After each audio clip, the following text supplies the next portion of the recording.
On the morning of September 28, 1538, a 60-year-old man with a beard the color of dried blood stood on the stern castle of his flagship and watched the largest armada in Christendom arrange itself across the mouth of the Ambracian Gulf. 157 warships, the combined naval might of Spain, Venice, Genoa, the Papal States, and the Knights of Malta. Aboard those ships sailed nearly 60,000 men and soldiers, sailors, oarsmen, and gunners, drawn from every corner of Christian Europe for one singular purpose: to destroy the man who now watched them from across the water. Hayreddin Barbarossa commanded 122 ships. He was outnumbered, outgunned, and pinned against a coastline that should have been his coffin. The Holy League expected him to retreat into the narrow strait behind him. Oh, to cower and negotiate, to recognize the overwhelming mathematics of his own destruction. Every admiral in Christendom would have done precisely that. Barbarossa did not retreat.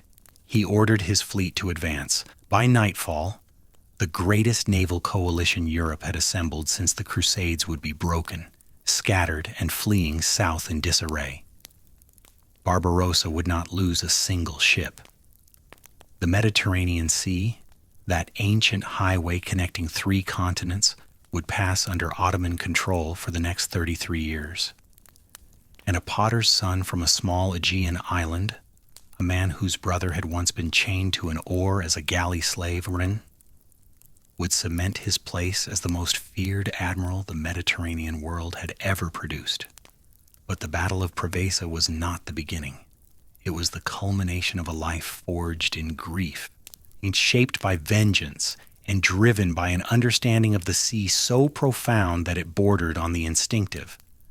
To understand how one man could break the combined might of Christian Europe on a single autumn morning, we must go back 60 years to a different island, a different life, and a family that lived between 2 worlds.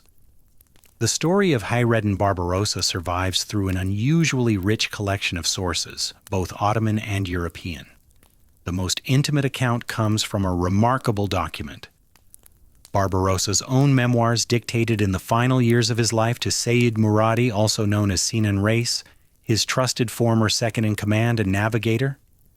These memoirs, known as the Ghazawati Hayreddin Pasha, offer an unprecedented window into the mind of an Ottoman naval commander, are recorded in his own voice as he sat in his seaside palace overlooking the Bosphorus. Complementing this primary Ottoman source are the chronicles of Spanish and Italian observers who encountered Barbarossa from the other side of the cannon barrel. Men like Francisco Lopez de Gomara, chaplain to Emperor Charles V, and the Venetian diplomatic dispatches that tracked Barbarossa's movements with the anxious precision of men watching a hurricane. Together, these accounts allow us to reconstruct not merely what Barbarossa did, but how he thought, what he feared, and what drove him from the pottery wheels of Lesbos to the command deck of the most powerful fleet in the known world. The island of Lesbos rises from the northeastern Aegean Sea like a green fist clenched against the Turkish coast. In the late 15th century, it was a place where the boundaries that organized the wider world between Christian and Muslim, Greek and Turk, the memory of Byzantium and the reality of Ottoman power, blurred into something more complex and more human than any empire's official categories could contain. The island had fallen to the Ottomans in 1462, just 9 years after Constantinople itself, and by the time a boy named Khizr drew his first breath around 1478, Lesbos had settled into the quiet, productive rhythm of a frontier province where peoples of different faiths lived side by side, not out of ideology but out of practical necessity. The landscape itself was a study in contrasts. The interior of the island was mountainous, covered in dense forests of pine and chestnut that gave way to valleys where olive trees grew in silver-green groves so ancient that some predated the arrival of Christianity. The coastline was a jagged labyrinth of coves, natural harbors, and rocky promontories where the water shifted between shades of impossible blue. Turquoise in the shallows, deepening to a blue so dark it was nearly black where the seabed dropped away toward the open Aegean. The air smelled of salt and wild thyme, and in the workshops near the harbor, the mineral tang of wet clay. It was in one of these workshops that Khizr's father, Yaqub Aga, had built his second life.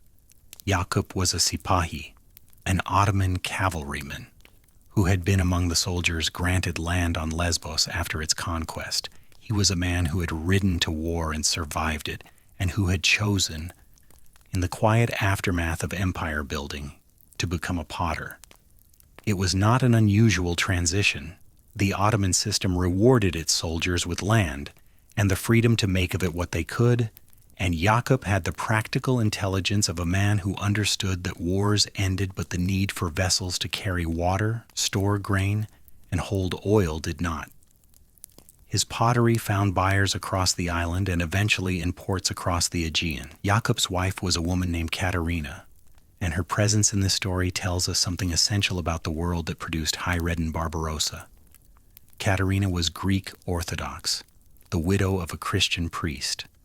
Her marriage to Yaqub, a Muslim Turkish soldier, was the kind of union that the grand narratives of civilizational clash between Islam and Christendom cannot easily accommodate. It was a marriage rooted in the particular reality of a place where the two faiths shared wells, markets, and neighbors, where a Turkish cavalryman and a Greek priest's widow could build a family without either abandoning the cultural currents that had shaped them. Their children would grow up hearing Turkish and Greek spoken in the same household, understanding Muslim prayer and Orthodox liturgy as parallel facts of domestic life rather than opposing ideologies. This bilingual, bicultural upbringing would prove to be one of Barbarossa's most potent weapons, an ability to move between worlds, to understand the fears and motivations of both sides, that no single culture admiral could match. Yaqub and Katerina produced 4 sons, and the order of their birth traced an arc from land toward sea. Ishak was the eldest, then Oruç, then Khizr, the boy who would become Barbarossa, and finally Ilyas, the youngest. In later years, Europeans would struggle with these names, mangling them into approximations that stuck in the historical record like burrs in wool. But in the low-ceilinged rooms of Yaqub's house, they were simply 4 brothers growing up on an island where the sea was visible from nearly every hilltop and audible from nearly every doorstep. The brothers learned their father's trade. They learned to work the island's distinctive clay, to shape it on the wheel, to judge the heat of a kiln by the color of its glow. But the pottery workshop was also a gateway to something larger. Yaqub's vessels needed to reach markets, and markets meant ships, and ships meant the sea. The brothers began, as boys on Aegean islands have begun for 3,000 years, by helping to load and unload cargo at the harbor. They learned to read the wind by watching the surface of the water. They learned which currents ran between the islands and which headlands to give a wide berth in a northern gale. They learned to sail the way children of farmers learn to plow. Not as a skill acquired, but as a language absorbed, so deeply embedded in the body's memory that it became indistinguishable from instinct. Oruç, the second brother, was the first to feel the full pull of the sea's gravity. He was, by all accounts, the boldest of the 4, physically imposing, charismatic, quick to anger, and quicker to act. Where Khizr was thoughtful, Oruç was decisive. Where Khizr calculated, Oruç charged. The 2 brothers were complementary in the way that a blade and its sheath are complementary, one sharp and visible, the other protective and essential. Oruç was the first to graduate from loading cargo to commanding a small trading vessel, running pottery and olive oil and local goods between Lesbos and the ports of the Anatolian coast. Khizr followed, and soon the brothers had established a modest but growing trading operation that extended their father's reach across the eastern Aegean. It was an unremarkable beginning.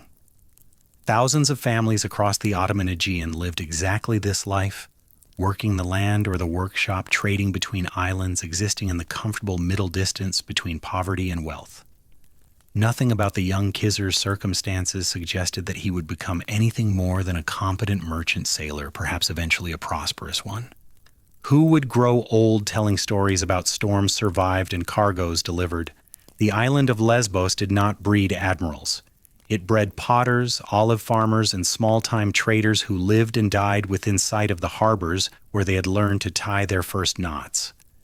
But history, as it so often does, intervened through violence. The Knights Hospitaller were, by the late 15th century, the most feared naval power in the eastern Mediterranean for anyone sailing under the crescent flag. Originally established during the Crusades as a monastic order dedicated to caring for sick pilgrims in Jerusalem, the Knights had evolved over 3 centuries into something far more martial, a permanent, well-funded, and implacably hostile military force that operated from the island of Rhodes, just a few days' sail south of Lesbos. Their galleys prowled the sea lanes between the Ottoman coast and the Levant, and their mission was both religious and commercial. They attacked Muslim shipping as an act of holy war, and they profited enormously from the cargo they seized and the prisoners they enslaved. The Knights represented something that the Barbarossa brothers would have understood from childhood: the ever-present danger of the sea, the knowledge that a trading voyage that began with loaded holds and fair weather could end with chains and the whip. Every Muslim sailor in the Aegean lived with this understanding. The sea was not merely water and wind, it was a contested space where the wrong encounter could transform a free man into a piece of human machinery, chained to a bench in the belly of a war galley, his muscles spent in service to the very men who had stolen his liberty. The specific circumstances of the disaster that transformed the Barbarossa family have come down to us in broad strokes rather than precise detail. What is known is this: Oruç and the youngest brother Ilyas were returning from a trading expedition along the coast of the Levant, present-day Lebanon, when their vessel was intercepted by Knights of St. John. The details of the fight, if there was a fight, are lost to us. What remains is the outcome. Ilyas, the youngest brother, was killed. The manner of his death is unrecorded, which may itself tell us something. In an era when heroic last stands were carefully catalogued, a death that goes unremembered was likely swift, chaotic, and brutally ordinary. A boy killed in the confusion of boarding, perhaps. A body slipping beneath the waves before anyone could mark where it fell. Oruç survived, but survival was its own form of cruelty. He was captured, chained, and consigned to the most degrading fate the Mediterranean world could inflict on a man: service as a galley slave. To understand what this meant, one must understand what a war galley was, well, not the sleek, romanticized vessel of illustration, but the reality. A galley was a long, narrow ship propelled primarily by oars, each oar pulled by 3 to 5 men chained to a wooden bench. The rowers sat in their own filth. They ate where they sat, slept where they sat, and relieved themselves where they sat. The smell of a galley's rowing deck, the stench of human waste, unwashed bodies, infected wounds, and the particular sour reek of exhausted flesh was legendary. It was said that a galley could be smelled downwind before it could be seen. The overseer walked the central gangway between the benches with a whip, and the rhythm of the oars was maintained through beatings administered with a mechanical regularity that reduced human suffering to a question of tempo. In summer, the sun baked the rowers through the open deck. In winter, spray and rain soaked them without relief. Men died at the oar from exhaustion, exposure, infection, and despair, and when they died, their bodies were unchained and thrown overboard, and a new body was chained in their place. Oruç endured this for 2 years. Some accounts extend the period to as long as 4. The exact duration matters less than what those years contained: the unbroken monotony of physical agony, the knowledge that his youngest brother was dead. The salt water working into the iron sores on his wrists and ankles. Every stroke of the oar was a stroke taken in service to the order that had killed Ilyas. Every league the galley traveled carried Oruç further from the life he had known and deeper into a hatred that would prove, in the end, to be as transformative as any education. Back on Lesbos, the family mobilized. Jakob, the old cavalryman, scraped together what resources he could: Ransom was the standard mechanism for recovering captives in the Mediterranean. It was, in fact, one of the engines of the entire corsair economy, a transaction as routinized as the slave trade itself. But ransom required money, and a potter's savings would not have come easily or quickly. The process took years. Some sources say 2, others 4. During those years, Orich rode. When Orich was finally freed, ransomed, released, blinking in the sunlight of a harbor whose name history does not record, he was not the same man who had been captured. The physical changes were visible. The scars on his wrists and ankles from the iron shackles, the deep weathering of skin that had spent years exposed to sun and salt without protection, the particular hardness in the eyes of a man who has been treated as an animal and has decided with absolute finality that he will never be treated that way again. But the deeper change was invisible and more consequential. Orich had learned the galley from the inside. He understood its construction, its capabilities, its weaknesses. He knew how the knights fought, how they navigated, how they organized their patrols. He had absorbed through the medium of his own suffering an education in naval warfare that no academy could have provided. And he had absorbed something else, a rage so concentrated and so patient that it would burn for the rest of his life without ever consuming itself. Khizr, watching his brother return, understood what had happened and what it meant. The brothers had lost Ilyas permanently and Orich temporarily, and the loss had revealed a truth about the world they inhabited. The sea was not a marketplace where a man could prosper through industry and good faith. It was an arena of power, and those who lacked power were not merely disadvantaged, they were prey. The Knights of St. John had killed one brother and enslaved another, not because of any quarrel or transgression, but because they could. Because the brothers had been trading in waters that the knights claimed as their hunting ground, and because Muslim merchants without armed escorts were simply cargo waiting to be harvested. The family was forever changed. The pottery wheels on Lesbos would continue to turn, but the brothers who had once shaped clay would now shape something else entirely. They would never be merchants again. The decision to become corsairs was not, in the context of the early 16th century Mediterranean, a decision to become outlaws. The line between pirate and privateer was as fluid as the sea itself, drawn and redrawn according to whose flag you flew and whose enemies you attacked. A Muslim corsair who preyed on Christian shipping was, from the Ottoman perspective, performing a legitimate act of frontier warfare, the naval equivalent of the land-based raiding that had always characterized the empire's borders. From the Christian perspective, of course, he was a pirate, a menace, a barbarian. The same was true in reverse. The Knights of St. John, who had enslaved Orich and killed Ilyas, were celebrated in Christendom as warriors of the faith and condemned in the Muslim world as murderers and thieves. Morality in the Mediterranean was a function of position. Orich and Khizr gravitated toward Jerba, a flat, sun-scorched island off the coast of what is now Tunisia, and one of the most notorious corsair bases in the western Mediterranean. Jerba was a place where men with ships, ambition, and grievances could find crews, supplies, and a market for captured goods. The island's shallow coastal waters and confusing tidal channels made it nearly impossible for large warships to approach, while its position near the narrowing of the Mediterranean, where the sea squeezed between Tunisia and Sicily, placed it astride some of the richest shipping lanes in the world.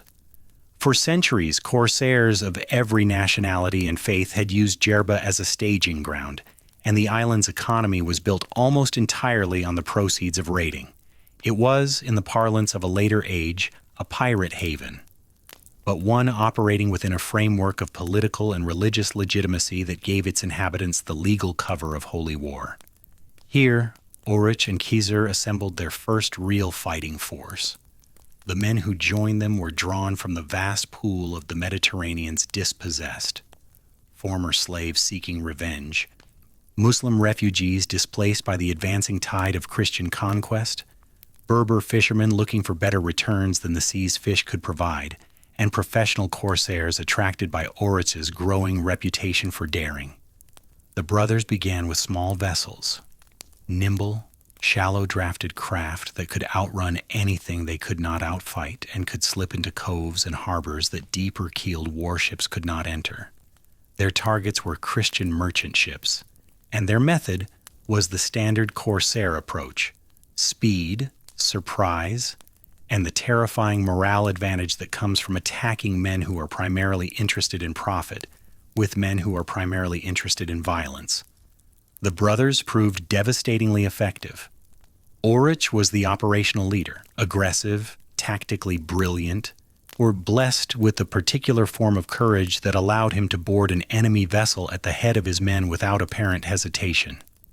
Khizr served as his brother's complement, handling logistics, navigation, and the strategic calculations that transformed individual raids into a coherent campaign. Together they were greater than either alone. Orich the sword, Khizr the hand that aimed it. But their activities were never purely mercenary. From the earliest days of their corsair career, the brothers operated within a framework that was simultaneously economic, military, and ideological.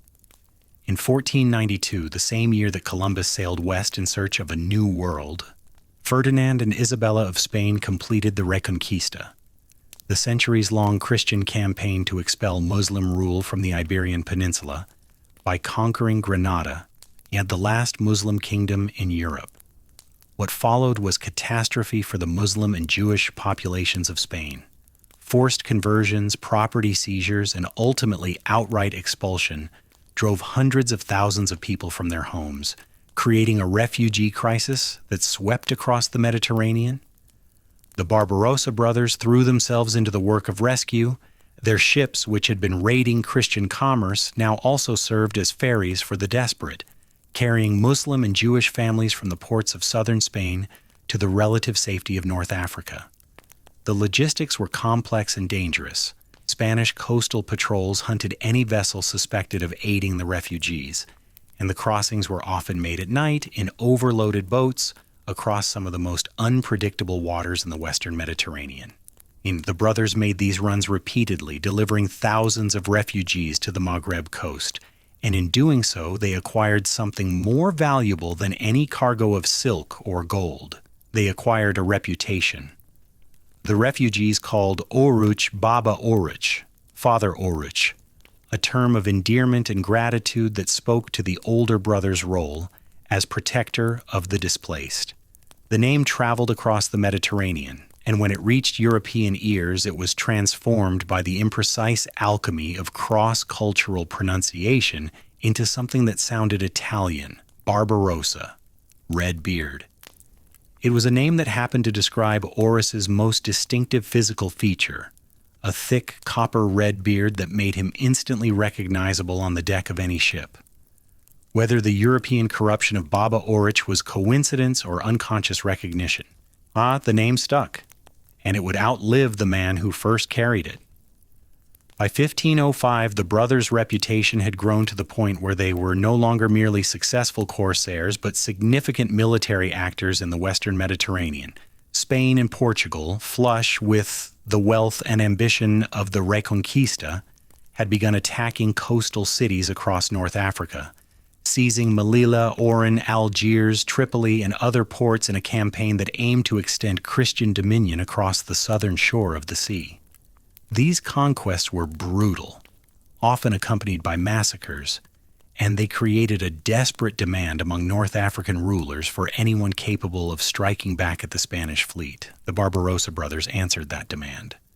Operating as privateers, corsairs with the tacit or explicit backing of local rulers, they attacked Spanish shipping with increasing boldness and effectiveness.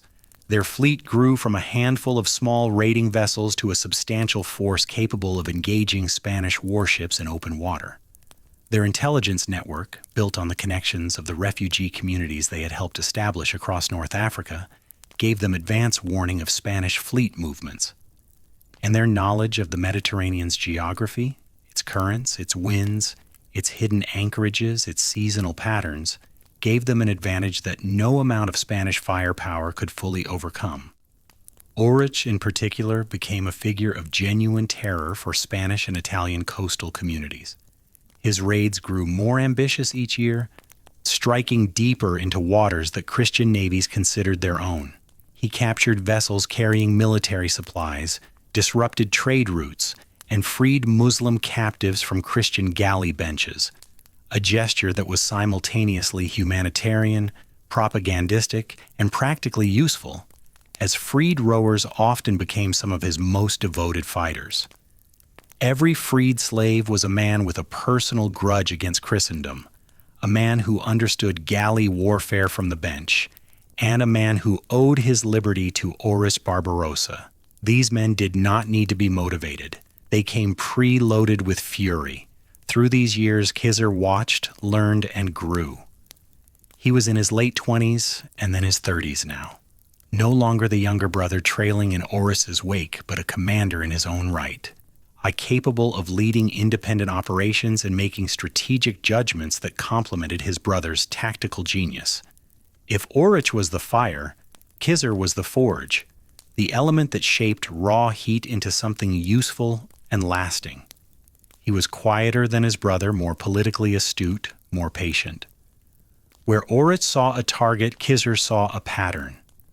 Where Orich planned a raid, Khizr planned a campaign. These differences, barely visible during the early Corsair years, would prove decisive in the years to come. Together, the brothers had transformed themselves from bereaved merchants into the most effective maritime fighting force in the Western Mediterranean. The boy who had watched his brother return from slavery, scarred and changed, had himself been changed by the watching. Khizr had learned the lesson that the Knights of Saint, and John had inadvertently taught that in this world the only defense against power was greater power, and the only answer to violence was the capacity for violence so overwhelming that your enemies would learn to fear the very sight of your sails on the horizon. But the brothers' ambitions had grown beyond raiding. They had tasted something more intoxicating than plunder. They had tasted sovereignty. And in 1516 they would reach for it, scream, a decision that would elevate one brother to a throne and send the other to his grave. The road to Algiers began, as many consequential journeys do, with a request for help. The city of Algiers, one of the great ports of the North African coast, had been under the oppressive shadow of Spanish power since Ferdinand's forces had built a fortress called the Peñon on a rocky island commanding the harbor entrance. From this fortress, Spanish cannons could strike any ship entering or leaving the port, and the Spanish garrison exacted tribute from the city's inhabitants with the casual brutality of an occupying army.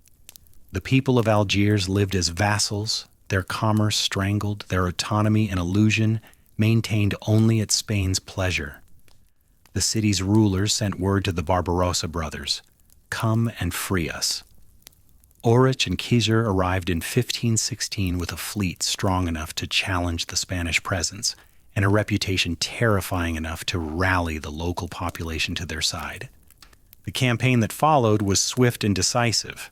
The brothers took control of Algiers, driving out the city's nominal ruler, who had been collaborating with the Spanish, and establishing themselves as the new power in the region.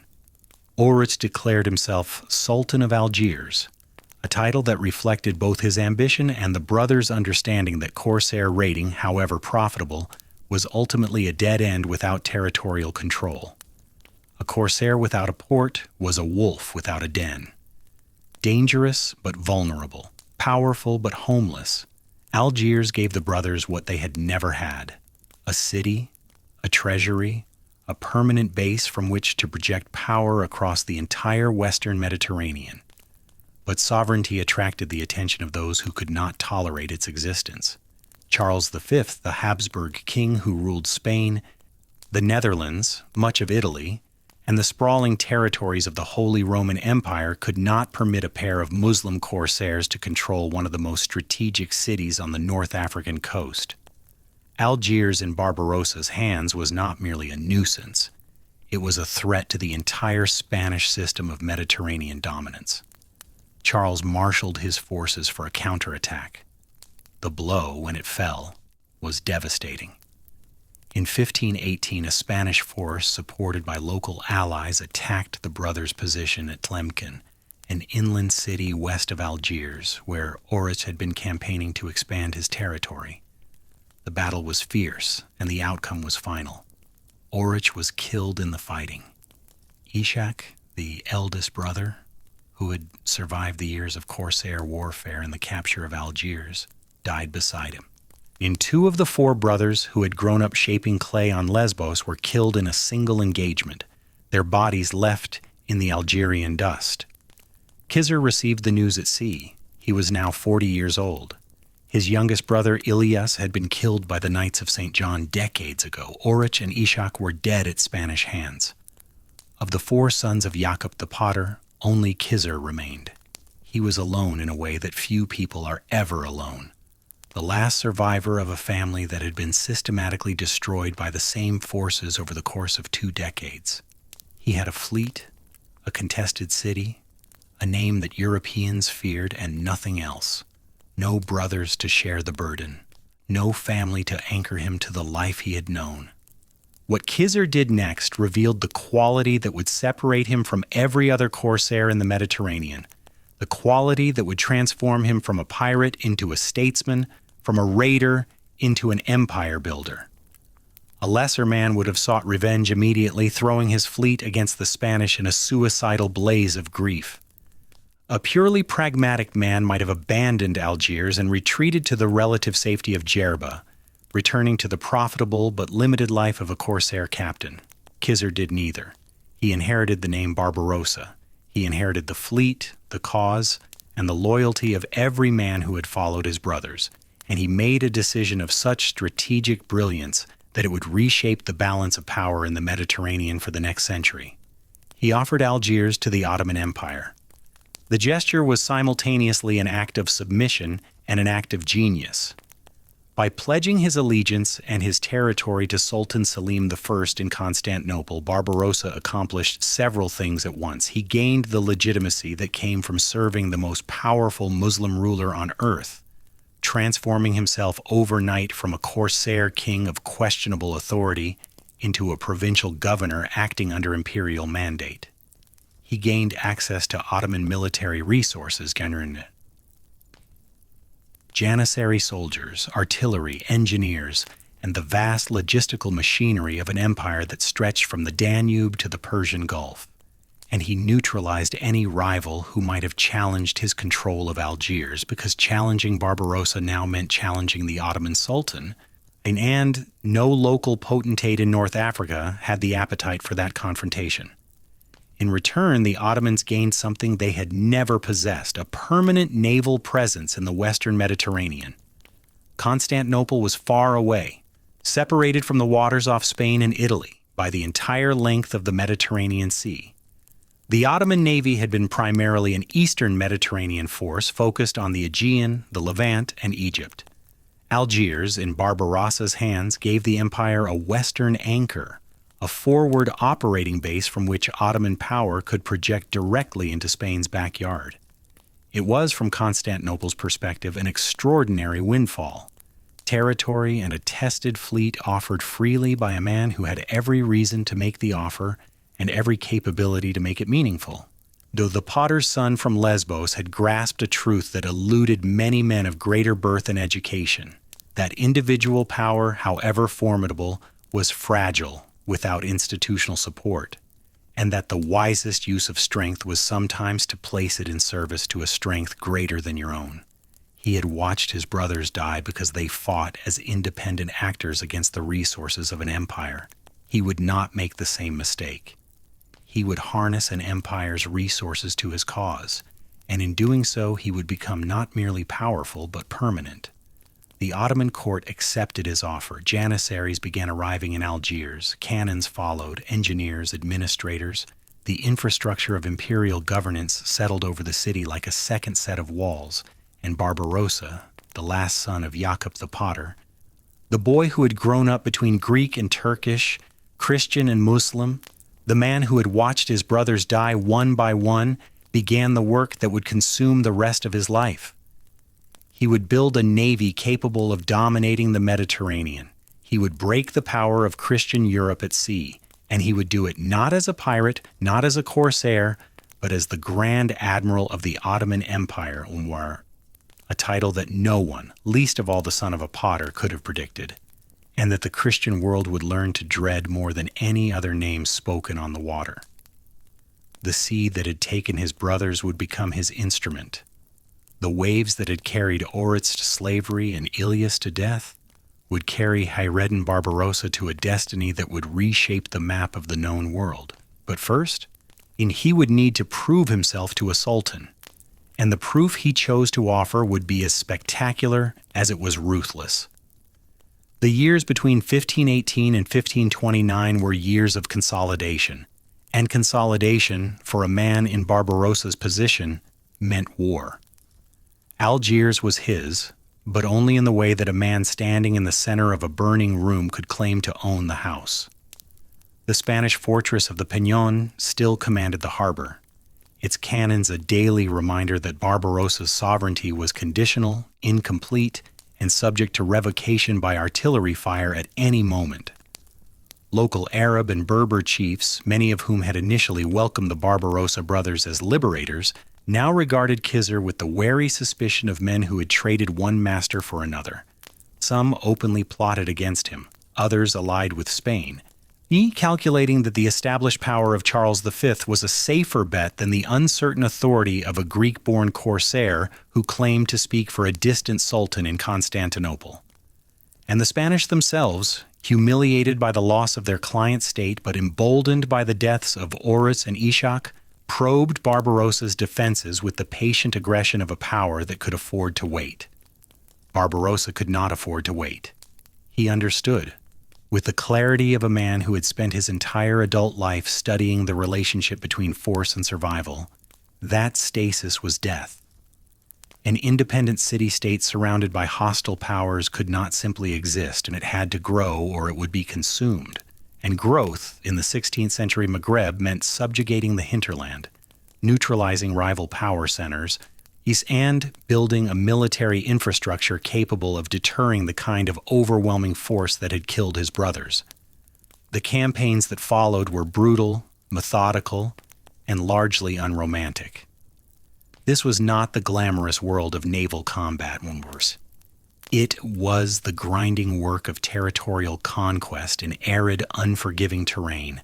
Barbarossa led his forces inland against tribal confederations that resisted Ottoman authority, besieged fortified towns that harbored Spanish sympathizers, and fought a series of engagements that resembled frontier warfare more than the maritime operations for which he would later become famous. He was defeated more than once. At Tlemcen, the same city where his brothers had died, he suffered a setback that forced him to retreat to Algiers and rebuild his forces. At one point, a coalition of local chiefs drove him from the city itself, and he was reduced to operating from the coastal stronghold of Jijel, 100 miles to the east, rebuilding his power base from almost nothing. These reversals are important because they reveal something about Barbarossa that his later triumphs tend to obscure. He was not invincible, and he knew it. He was a man who had been beaten, who had lost territories and men and prestige, and who had rebuilt after each loss with a patience and adaptability that his enemies consistently underestimated. The European chronicles, which tended to portray him as an unstoppable force of nature, missed the more interesting truth: that Barbarossa's greatness lay not in an absence of failure, but in his response to it. Every defeat taught him something. Every retreat was followed by a return, and every return was better organized, better supplied, and better planned than the campaign that had preceded it. By the mid-1520s, the pattern of these years had begun to tip decisively in his favor.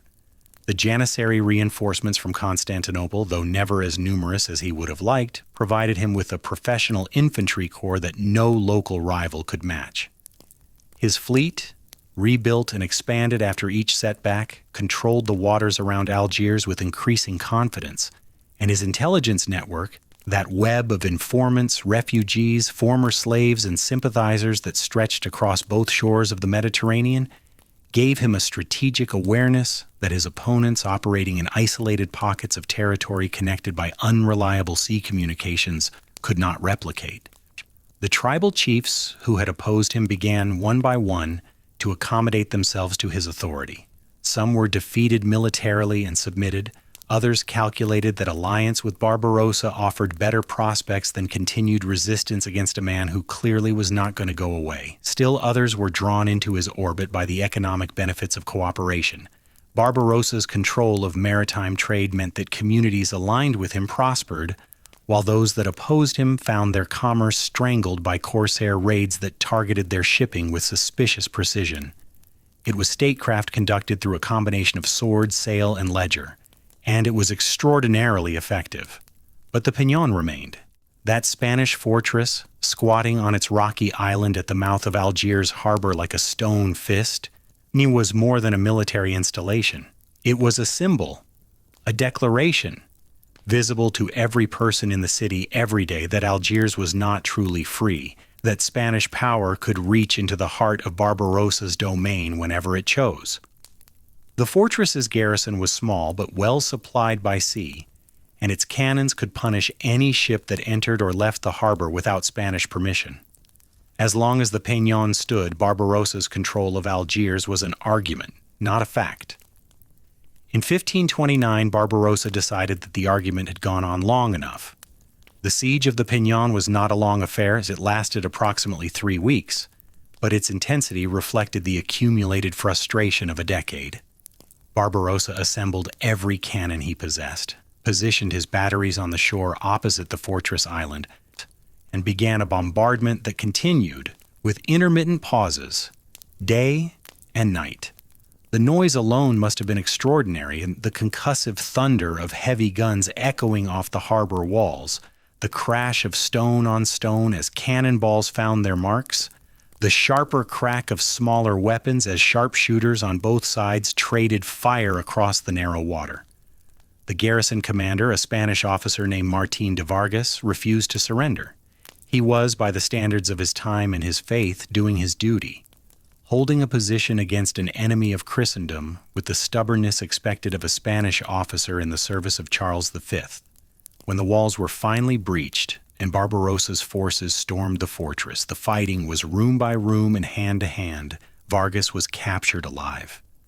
What happened next depends on which source one trusts. The Spanish accounts say that Barbarossa had Vargas executed with deliberate cruelty, a claim consistent with the European image of Barbarossa as a savage. The Ottoman sources are vague on Vargas's fate, which may itself be telling. What is certain is that the garrison was overwhelmed, the fortress was taken, and Barbarossa ordered the Peñón demolished. The stone that had constituted the fortress was not wasted. It was used to build a massive breakwater connecting the island to the mainland, creating the protected deep-water harbor that would transform Algiers from a minor port into one of the most formidable naval bases in the Mediterranean. The engineering project was as significant as the military victory. Barbarossa was not merely destroying a symbol of Spanish power, he was physically reshaping the geography of his city to serve his strategic vision. The new breakwater and harbor facilities could shelter an entire fleet, protect it from storms and enemy attack, and support the maintenance and construction of warships on a scale that had never been possible before. Algiers was no longer a city with a harbor. It was a harbor with a city, a naval base that happened to have a civilian population and the most important Ottoman military installation west of Constantinople. The fall of the Peñón sent a signal that reverberated across the Mediterranean. Barbarossa had done what no other Muslim commander had managed. He had expelled Spanish military power from one of North Africa's most important ports and replaced it with a fortified Ottoman presence capable of projecting force across the entire Western Sea. The message was unmistakable. The corsair from Lesbos was no longer raiding the margins of Christian power. He was dismantling it. Charles V understood the implications immediately. The Holy Roman Emperor, whose dominions encircled the Western Mediterranean like a chain, had watched Barbarossa's rise with growing alarm. Every report from his ambassadors, every intercepted communication, every complaint from Spanish merchants whose cargoes had been seized and whose crews had been enslaved told the same story. The problem was getting worse, not better. and the man at its center was getting stronger, not weaker. Charles began planning a major expedition against Algiers, a full-scale military assault that would crush Barbarossa, recapture the city, and restore Spanish dominance of the North African coast. But that expedition would take years to organize, and in the meantime, Barbarossa's fleet grew larger, bolder, and more dangerous with every passing season. The raids of this period, the late 1520s and early 1530s, reached a scale and audacity that transformed Barbarossa from a regional menace into a strategic threat to the entire Christian Mediterranean. His corsairs struck the coasts of Spain, Italy, and the islands between them with a frequency and ferocity that disrupted trade, depopulated coastal communities, and forced Christian powers to divert military resources from other theaters to defend their own shorelines.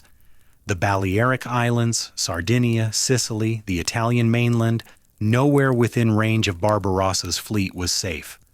Coastal towns built watchtowers to provide early warning of corsair sails on the horizon, and the phrase Mameli Turci, Mother the Turks, entered the Italian language as an expression of terror that would persist for centuries. But Barbarossa's ambitions had grown beyond what even a fortified Algiers could support. He had spent more than a decade building a power base in the Western Mediterranean, and he had succeeded beyond what anyone, perhaps even himself, had imagined possible. Yet he remained in the formal hierarchy of Ottoman power a provincial governor, a frontier commander operating at the extreme edge of the empire's reach. The resources available to him were substantial but finite. His fleet, though formidable, was built from captured vessels and local construction rather than from the imperial shipyards of Constantinople.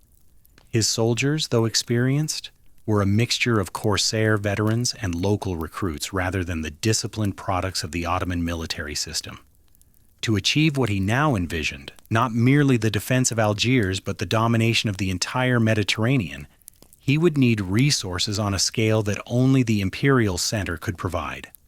And so, in 1533, Hayreddin Barbarossa sailed east. The voyage from Algiers to Constantinople was itself a statement of power. Barbarossa did not travel as a supplicant, slipping quietly into the imperial capital with a small entourage and a humble petition. He arrived with a fleet of 44 ships, their hulls freshly painted, their crews in fighting trim, their holds carrying treasure and captives that served as tangible proof of what Barbarossa could accomplish with limited resources. The fleet paused at various ports along the way, in Sardinia, in the Peloponnese, along the Aegean coast, and at each stop Barbarossa demonstrated his capabilities by raiding nearby Christian positions, seizing vessels, and collecting intelligence.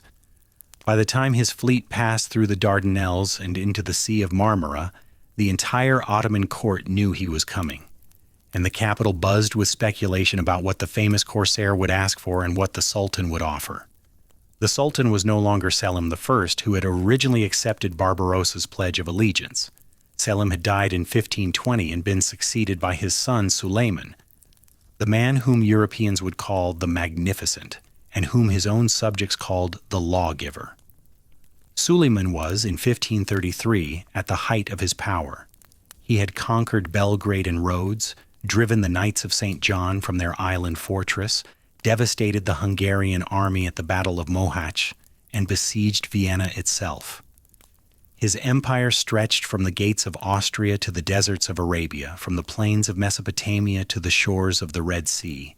He was the most powerful ruler on earth, and he understood, with the strategic clarity that characterized his reign, that the one domain where his power was incomplete was the sea.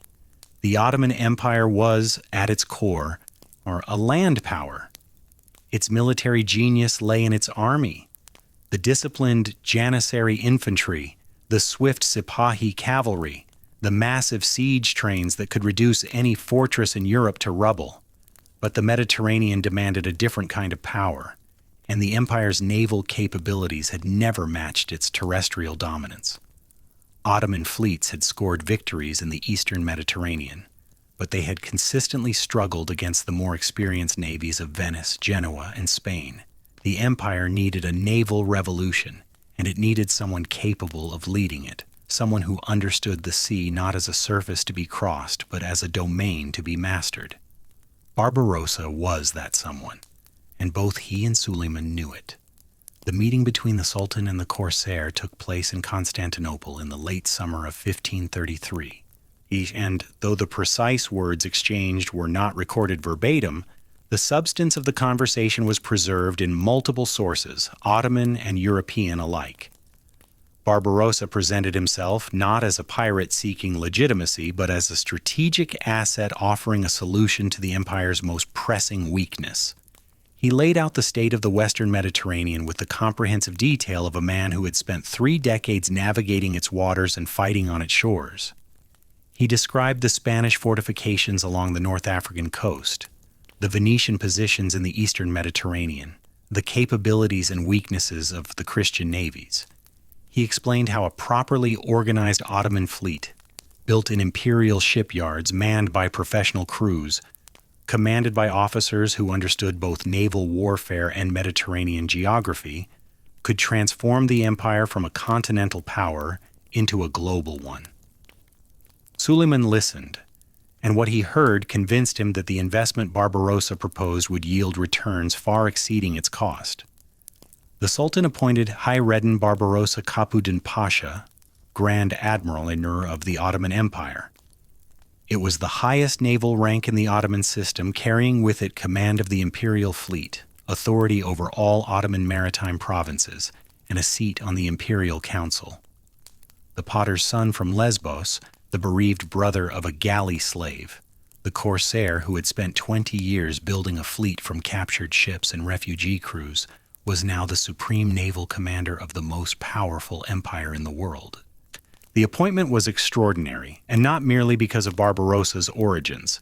The Ottoman system, for all its meritocratic elements, was a hierarchy of extraordinary rigidity in certain respects, and the position of Kapudin Pasha had traditionally been held by men of established Ottoman pedigree, pashas and beys from families with generations of imperial service. Barbarossa was none of these things. He was a convert's son from a Greek island, a man who had built his career outside the imperial system entirely, a frontier operator whose methods, corsair raiding, alliance building with local chiefs, the fluid moral economy of the pirate haven, bore little resemblance to the ordered procedures of the Ottoman military establishment. That Suleiman elevated him anyway spoke to the Sultan's pragmatism. The empire needed the best man, and the best man was Barbarossa, regardless of where he had come from or how he had learned his trade. Barbarossa threw himself into his new role with the energy of a man who understood that the opportunity he had been given might not come again. The imperial shipyards at Galata and Qasim Pasha on the Golden Horn became the center of his world. He personally supervised the construction of new warships, demanding modifications to the standard Ottoman galley design based on his decades of combat experience. The galleys that emerged from the shipyards under his direction were subtly but significantly different from their predecessors, slightly longer with a shallower draft that allowed them to operate in coastal waters where heavier vessels could not follow, and equipped with a forward-mounted battery of cannons that gave them devastating firepower in head-on engagements. He recruited experienced corsairs from across the Mediterranean to serve as captains and officers, creating a command structure that blended Ottoman discipline with the tactical flexibility of the corsair tradition. He established training protocols for oarsmen and sailors that emphasize coordination and speed, understanding that in naval combat the ability to maneuver quickly often mattered more than raw firepower. Within months, the transformation was visible. Where the Ottoman fleet had been a collection of adequate vessels commanded by adequate officers, it was becoming something else. A unified fighting force designed by a man who had spent his life studying how fleets won and lost battles. The sailors who had served under previous Kapudin Pashas noticed the difference immediately. The new drills were harder, the new ships were faster, and the new admiral was everywhere. On the docks at dawn, in the shipyards at midday, on the water in the afternoon, reviewing charts and intelligence reports by lamplight long after the rest of the fleet had retired. Barbarossa worked with the intensity of a man making up for lost time, which, in a sense, he was. He was 55 years old, an advanced age by the standards of his era, and he had a Mediterranean to conquer. The first test of the reformed fleet came in 1534, and Barbarossa chose his target with characteristic strategic acumen. He did not launch a cautious, limited operation to demonstrate his new fleet's capabilities. He launched an assault on Tunis. Tunis was one of the most important cities in North Africa when a center of commerce, learning, and political power that had been the capital of various Muslim dynasties for centuries. In 1534, it was ruled by the Hafsid Sultan Muli Hassan, a ruler whose weakness and unpopularity had made him dependent on Spanish protection. The city's strategic position, commanding the narrow strait between Tunisia and Sicily, where the Mediterranean squeezed to its narrowest point, made it a prize of immense value. Whoever controlled Tunis controlled the maritime choke point that divided the eastern and western basins of the sea. In Spanish hands, or in the hands of a Spanish client, Tunis was a barrier blocking Ottoman expansion westward. In Ottoman hands, it would be a gateway. Barbarossa's fleet appeared off the Tunisian coast in August 1534, and the speed of his campaign shocked both his enemies and his allies. Muli Hassan fled the city almost immediately, his garrison melting away in the face of a force that arrived with the sudden, overwhelming violence that Barbarossa had perfected over decades of corsair warfare. Tunis fell without a significant battle. Barbarossa installed an Ottoman governor, garrisoned the city, and secured the harbor. In a matter of weeks, he had extended Ottoman control over the central Mediterranean narrows, achieving a strategic objective that fundamentally altered the balance of naval power in the region. The capture of Tunis was a triumph, but it was also a provocation that Barbarossa fully intended, by seizing a city under Spanish protection. He had thrown down a challenge that Charles V could not ignore without conceding dominance of the central Mediterranean. Barbarossa wanted that confrontation. He had spent his entire life building toward a decisive reckoning with the power that had killed his brothers and occupied the coastline of the Muslim world, and he now had the fleet, the resources, and the imperial backing to force that reckoning on his terms. Charles V responded exactly as Barbarossa expected, though with a speed and scale that may have surprised him. The emperor assembled the largest amphibious force the Mediterranean had seen in generations, over 400 ships carrying 30,000 soldiers, including the elite tercios of the Spanish infantry, widely regarded as the finest soldiers in Europe. The fleet was placed under the command of the Genoese Admiral Andrea Doria, the most experienced Christian naval commander alive, and a man whose reputation in the Mediterranean was second only to Barbarossa's own. Andrea Doria deserves a moment of attention because his name will recur throughout the remainder of this story, and because understanding the man is essential to understanding the rivalry that would define Mediterranean naval warfare for the next decade. Doria was a Genoese nobleman, already in his late 60s, who had spent his entire adult life commanding fleets in the service of various Italian and European powers. He was cautious where Barbarossa was bold, methodical where Barbarossa was intuitive, and conservative where Barbarossa was innovative. He was also, by any objective measure, an excellent admiral, a man who had won battles, preserved fleets, and navigated the treacherous politics of Italian and Spanish courts with equal skill. But Doria fought the sea as a professional. Barbarossa fought it as a native. The difference would prove decisive. The Spanish expedition arrived at Tunis in June 1535, and what followed was the first major setback of Barbarossa's career as Grand Admiral. The details of the campaign are complex, but the outcome was clear. Charles V's forces recaptured the city. Barbarossa was driven out, his garrison overwhelmed by the sheer weight of the Spanish assault. Muli Hassan was restored to his throne as a Spanish puppet, and Charles celebrated the victory as a triumph of Christendom over the infidel. But the triumph was more apparent than real, and Barbarossa understood this even in defeat.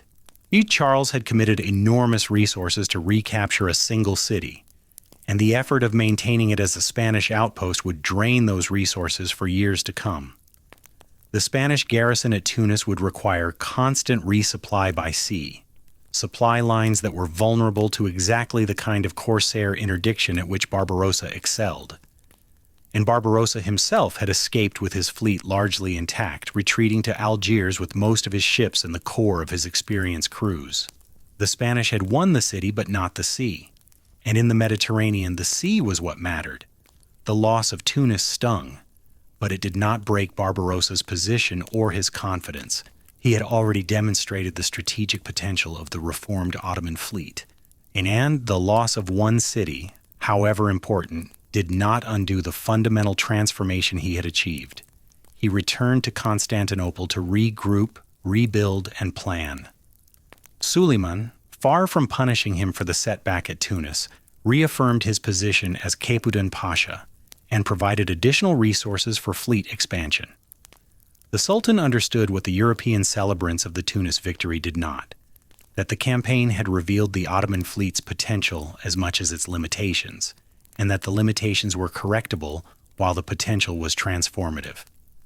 Barbarossa spent the next 2 years rebuilding with a methodical intensity that reflected the lessons of Tunis. He expanded the fleet beyond its pre-Tunis strength, adding new galleys and recruiting additional crews. He refined his tactical doctrine, incorporating the lessons of the Tunis campaign into new training protocols. He strengthened his intelligence network, ensuring that he would not again be caught unprepared by the speed of a Christian response, and he cultivated relationships with corsair captains across the Mediterranean. Men like Turgut Reis, a brilliant tactical commander who would become Barbarossa's most trusted lieutenant, and eventually one of the greatest Ottoman admirals in his own right. Turgut Reis was, in many ways, a younger version of Barbarossa himself, a man of humble origins who had risen through the corsair ranks on the strength of his seamanship and his ferocity. He was born in the coastal village of Bodrum on the southwestern Anatolian coast, the son of a farmer or fisherman. The sources disagree on this point, which suggests that his origins were too modest for anyone to have bothered recording them precisely. What is certain is that Turgut possessed a gift for naval combat that bordered on genius, and that Barbarossa recognized this gift early and nurtured it with the care of a man who understood the value of protégés. Under Barbarossa's mentorship, Turgut would develop into the most capable independent naval commander in the Ottoman system, a man who could be trusted with a fleet and a mission and left to execute both without supervision. Their relationship, master and student, commander and subordinate, father figure and adopted son, would become one of the most productive partnerships in Mediterranean military history. By 1537, Barbarossa was ready. The fleet that assembled in the waters off Constantinople that spring was the largest and most powerful Ottoman naval force ever put to sea. Over 200 warships crewed by experienced sailors and marines, supported by transport vessels carrying supplies, siege equipment, and reinforcements. It was a fleet built for conquest, not raiding, and its target was not a single city or a contested coastline, but the Venetian possessions in the eastern Mediterranean, the chain of islands and coastal fortresses that Venice had maintained for centuries as the commercial and military backbone of its maritime empire. The campaign of 1537 was a demonstration of what the Ottoman fleet could achieve under Barbarossa's command. His ships swept through the Aegean and the Ionian Sea, striking Venetian positions with a speed and coordination that overwhelmed the defenders' ability to respond. Islands that Venice had held for generations fell in days. Coastal fortresses that had withstood Ottoman siege for months or years in previous campaigns collapsed under the combined assault of naval bombardment and amphibious landing. The Venetian navy, caught off guard by the scale and speed of the offensive, could do little more than shadow Barbarossa's movements and attempt to protect the most critical positions. The devastation was systematic. Barbarossa was not raiding. He was dismantling an empire's maritime infrastructure, methodically stripping away the islands, harbors, and fortifications that gave Venice its ability to project power across the eastern Mediterranean. In each position taken was garrisoned with Ottoman troops and incorporated into the imperial defensive system. Each harbor captured was evaluated for its potential as a naval base. The corsair who had once raided for plunder was now conquering for permanent strategic advantage, and the efficiency with which he did it terrified every naval power in Europe. It was this campaign, remember, this systematic destruction of Venetian maritime power, that finally produced the response Barbarossa had been preparing for his entire life. Pope Paul III, watching the Christian position in the Mediterranean collapse, did what popes had been doing since the 11th century when confronted by an overwhelming Muslim military threat. He called for a Holy League. The alliance that formed in response to Barbarossa's 1537 campaign was the most formidable naval coalition assembled since the Crusades. Venice, its maritime empire bleeding, was the most eager participant. Spain, under Charles V, contributed the largest fleet. The Papal States provided ships and financing. Genoa, under Andrea Doria, offered its experienced navy and its admirals tactical expertise. The Knights of Malta, the successors to the Knights of St. John who had killed Ilias and enslaved Orus decades ago, now operating from their new fortress on Malta after Suleiman had driven them from Rhodes, contributed their small but elite squadron. Together, the Holy League assembled a fleet of over 150 warships carrying nearly 60,000 men. It was by any measure an overwhelming concentration of naval power, on purpose built to destroy Hayreddin Barbarossa and restore Christian dominance of the Mediterranean. Andrea Doria was given overall command. He was now 72 years old, a man who had spent half a century on the sea and who understood its ways as well as any Christian alive.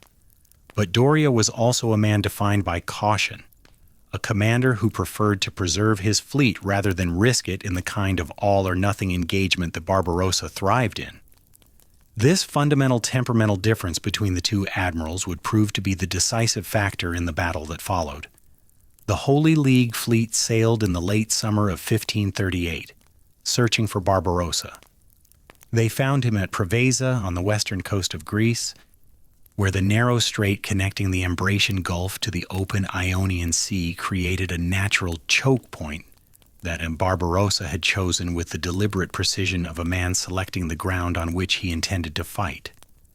His fleet, 122 ships, was anchored inside the Gulf, positioned so that the narrow strait mouth limited the number of enemy vessels that could engage him simultaneously.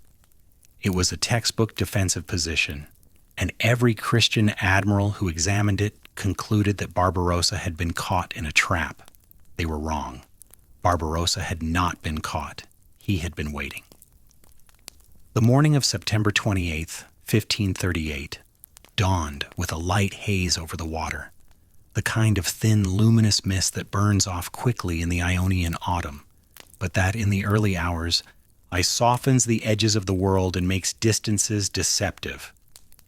Barbarossa had been awake since well before dawn, moving among his ships in a small boat, speaking to his captains, checking their positions, ensuring that every vessel was exactly where he wanted it.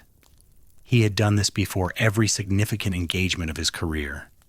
This personal inspection, this quiet circulation through the fleet in the gray hours before battle. It was a habit born not from anxiety, but from a commander's understanding that wars were won or lost in the details that preceded the first shot, and that the presence of the admiral among his men in the hours of maximum tension was itself a weapon. His fleet was arranged with a precision that reflected decades of tactical refinement. The lighter galleys were positioned on the flanks, where their speed and maneuverability could be used to maximum advantage. The heavier warships occupied the center, their bow-mounted cannons aimed toward the strait mouth where the enemy would have to approach. Small, fast scouting vessels were stationed ahead, tasked with reporting the Holy League's movements and formation as it developed. Every captain had received specific instructions, not merely where to position his ship, but how to respond to a range of contingencies. Barbarossa did not issue orders and hope for the best. He issued orders and then imagined every way they could go wrong, and then issued supplementary orders to address each failure mode. It was an approach to command that his corsair captains, accustomed to the improvised chaos of raiding, had initially found bewildering. They no longer found it bewildering. They found it reassuring. Across the water, the Holy League fleet was experiencing something very different. The Allied Armada, for all its overwhelming numerical superiority, was plagued by the disease that afflicts every coalition force in history: the inability of independent commands to function as a unified whole. Andrea Doria commanded the Genoese squadron and held nominal authority over the entire fleet, but his authority was contested, resented, and in some cases openly ignored by the other contingents. The Venetian admiral Marco Grimani regarded Doria with suspicion bordering on hostility. Venice and Genoa were commercial rivals whose cooperation was a marriage of strategic necessity rather than mutual trust. The Papal squadron operated under its own chain of command and its own priorities. The Spanish contingent answered ultimately to Charles V, whose instructions to Doria emphasized the preservation of Spanish ships over the destruction of the enemy fleet.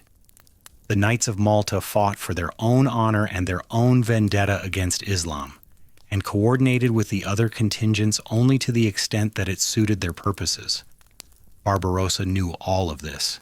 His intelligence network, that extraordinary web of informants, captured sailors, and sympathetic contacts in every major port in the Mediterranean, had provided him with a detailed picture of the Holy League's internal tensions.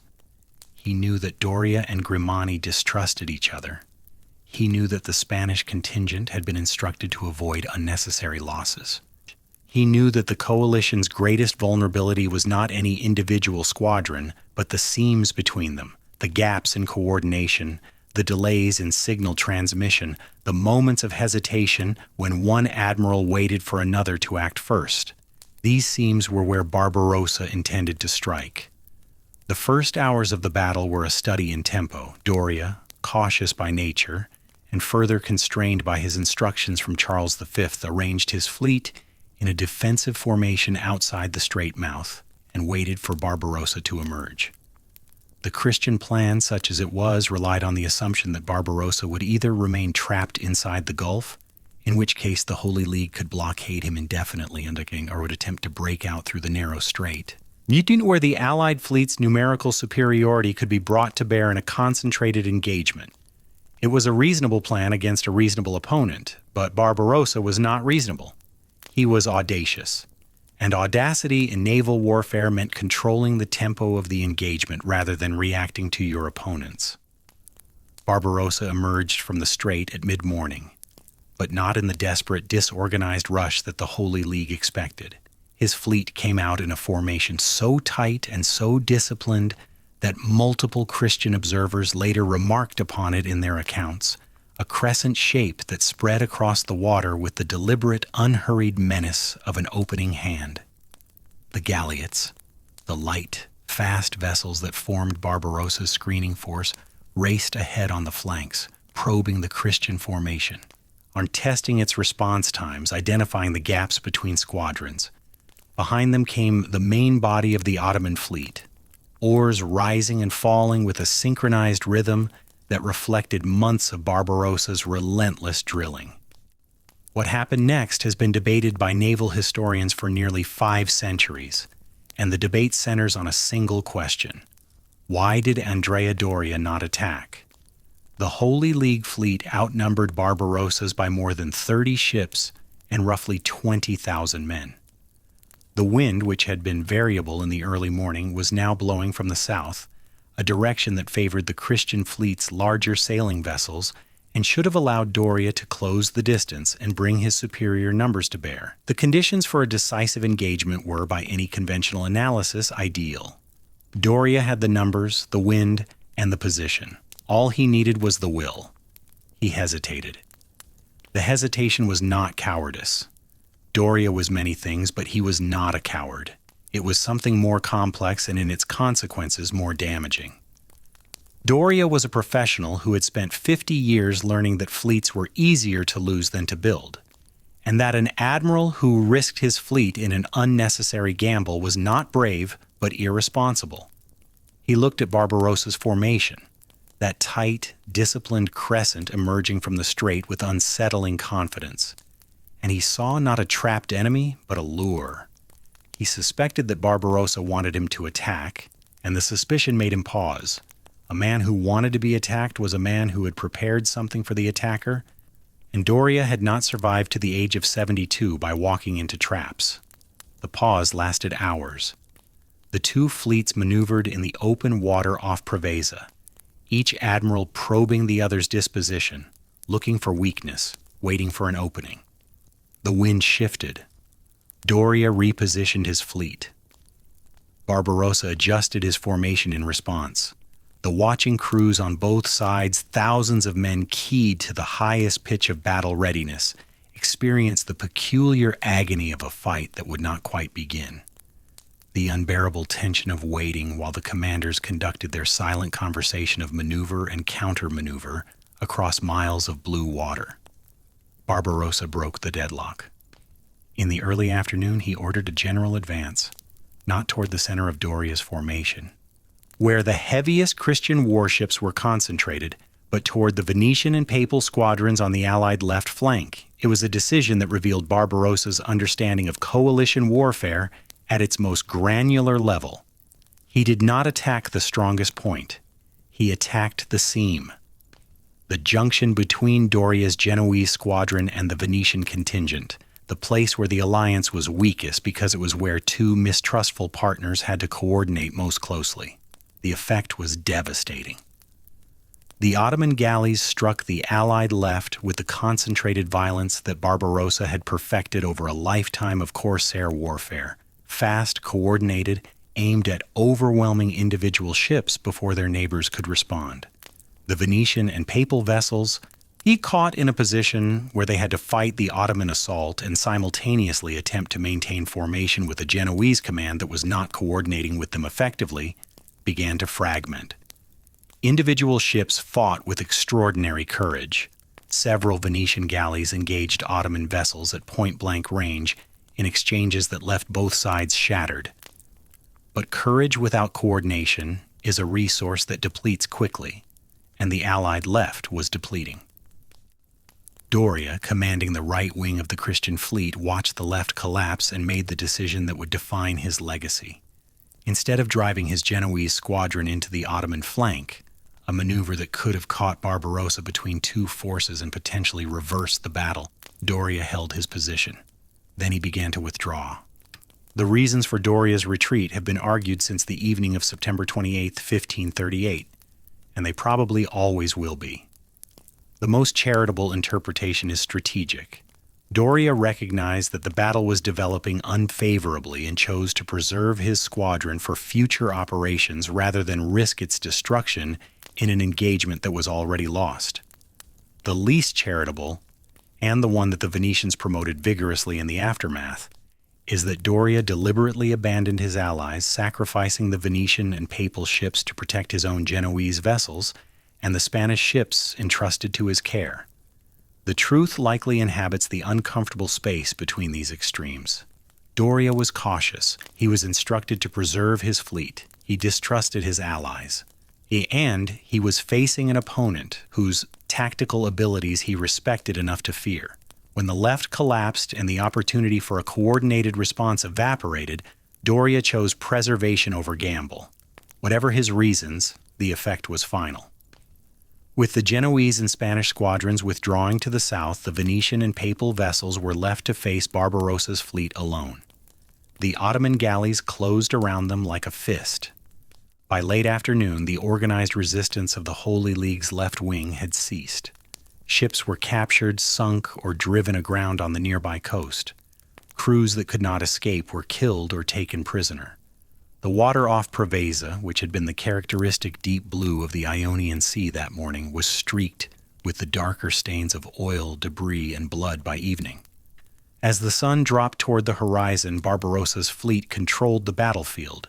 The Holy League had lost at least a dozen major warships and coconers, sunk, captured, or so badly damaged as to be combat ineffective, along with dozens of smaller vessels, thousands of soldiers and sailors killed or captured, and an incalculable quantity of military prestige. Barbarossa had not lost a single ship, not one. The mathematical impossibility of this outcome, 122 ships defeating 157 without a single loss, would have strained credulity had it not been independently confirmed by observers on both sides of the engagement. It was not a battle. It was a masterclass. The immediate aftermath of Preveza was chaos on the Christian side and controlled celebration on the Ottoman. Doria sailed south with his surviving squadron. He shadowed at a distance by Ottoman scouts who reported his movements back to Barbarossa. The Venetian navy, which had borne the brunt of the fighting, was shattered as an effective force. The papal squadron was scattered. The Knights of Malta retreated to their fortress island. Their vendetta against Islam undiminished, but their capacity to pursue it severely reduced. The Holy League, that grand coalition assembled to destroy one man, dissolved in a storm of mutual recrimination that would poison relations between its members for years to come. Venice blamed Genoa. Genoa blamed Venice. Everyone blamed Doria. And Doria, in his dispatches to Charles V, blamed the weather, the wind, and the treachery of his allies. Barbarossa sent his own dispatch to Suleiman in Constantinople. The message was factual, detailed, and devoid of boasting. It described the disposition of forces, the sequence of the engagement, the losses inflicted and sustained, and the current position of the Ottoman fleet. It was the report of a professional officer to his sovereign, and its restraint was itself a form of confidence. Barbarossa did not need to exaggerate. The facts spoke loudly enough. The Battle of Preveza was the most consequential naval engagement in the Mediterranean since the Battle of Actium in 31 BC, a comparison that historians would make explicitly, and that Barbarossa himself, educated in the classical traditions that permeated Ottoman intellectual life, would have appreciated. Actium had established Roman control of the Mediterranean for 4 centuries.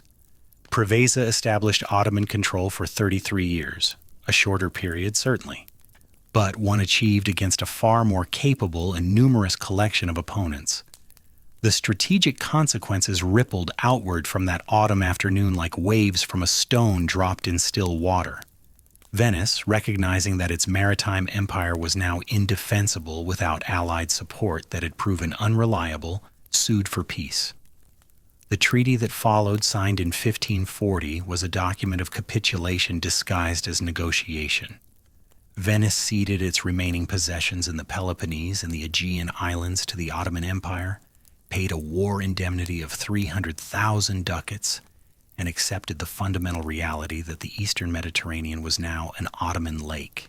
The Venetian diplomatic dispatches of this period, those same dispatches that had tracked Barbarossa's movements with anxious precision for years, took on a tone of resigned pragmatism. The Republic would adapt. It always had. But it would adapt from a position of acknowledged inferiority. And the name Barbarossa would be spoken in the halls of the Doge's palace with the particular mixture of hatred and respect that the defeated reserved for the architect of their defeat. Spain's response was more complex. Charles V could not sue for peace with the Ottomans without abandoning his role as the defender of Christendom, and that role was too central to his political identity and his Habsburg legitimacy to be discarded. But the emperor could not ignore the implications of Preveza either. The destruction of the Holy League meant that no Christian coalition was likely to challenge Ottoman naval supremacy in the near future. And the loss of Venice as an effective maritime partner meant that Spain would bear the full weight of any future confrontation alone. Charles shifted his Mediterranean strategy from offense to defense, investing in coastal fortifications, watchtower networks, and garrison forces designed to mitigate the damage of Ottoman raids rather than prevent them. It was an acknowledgement, implicit but unmistakable, that the sea belonged to Barbarossa. For the Ottoman Empire, Preveza was transformative. The victory validated Suleiman's decision to invest in naval power and confirmed Barbarossa's appointment as the architect of that power. The Mediterranean, that ancient highway connecting Europe, Africa, East and Asia, was now an Ottoman corridor, and the commerce, communication, and military movement that flowed along it did so under the shadow of the crescent flag. Ottoman trade routes expanded, Ottoman diplomatic reach extended, Ottoman military options multiplied. The empire that had been a continental power when Barbarossa arrived in Constantinople was now a maritime power as well, and the combination of territorial depth and naval reach made it the most formidable state on earth. Barbarossa returned to Constantinople in triumph. The city that had watched him arrive 5 years earlier as a famous corsair now received him as the man who had broken the combined might of Christian Europe on the water. Suleiman rewarded him lavishly. Estates, titles, income, and the continued confidence that was, for a man of Barbarossa's temperament, more valuable than any material reward. The potter's son from Lesbos had achieved something that no one in his world, Christian or Muslim, would have believed possible a generation earlier. He had taken an empire that did not have a serious navy and given it dominion over the most strategically important body of water on the planet. But Barbarossa was not a man who rested, and the years following Preveza were as active as any in his career. The Mediterranean did not govern itself, and Ottoman supremacy, however decisive its establishment had been, required constant maintenance.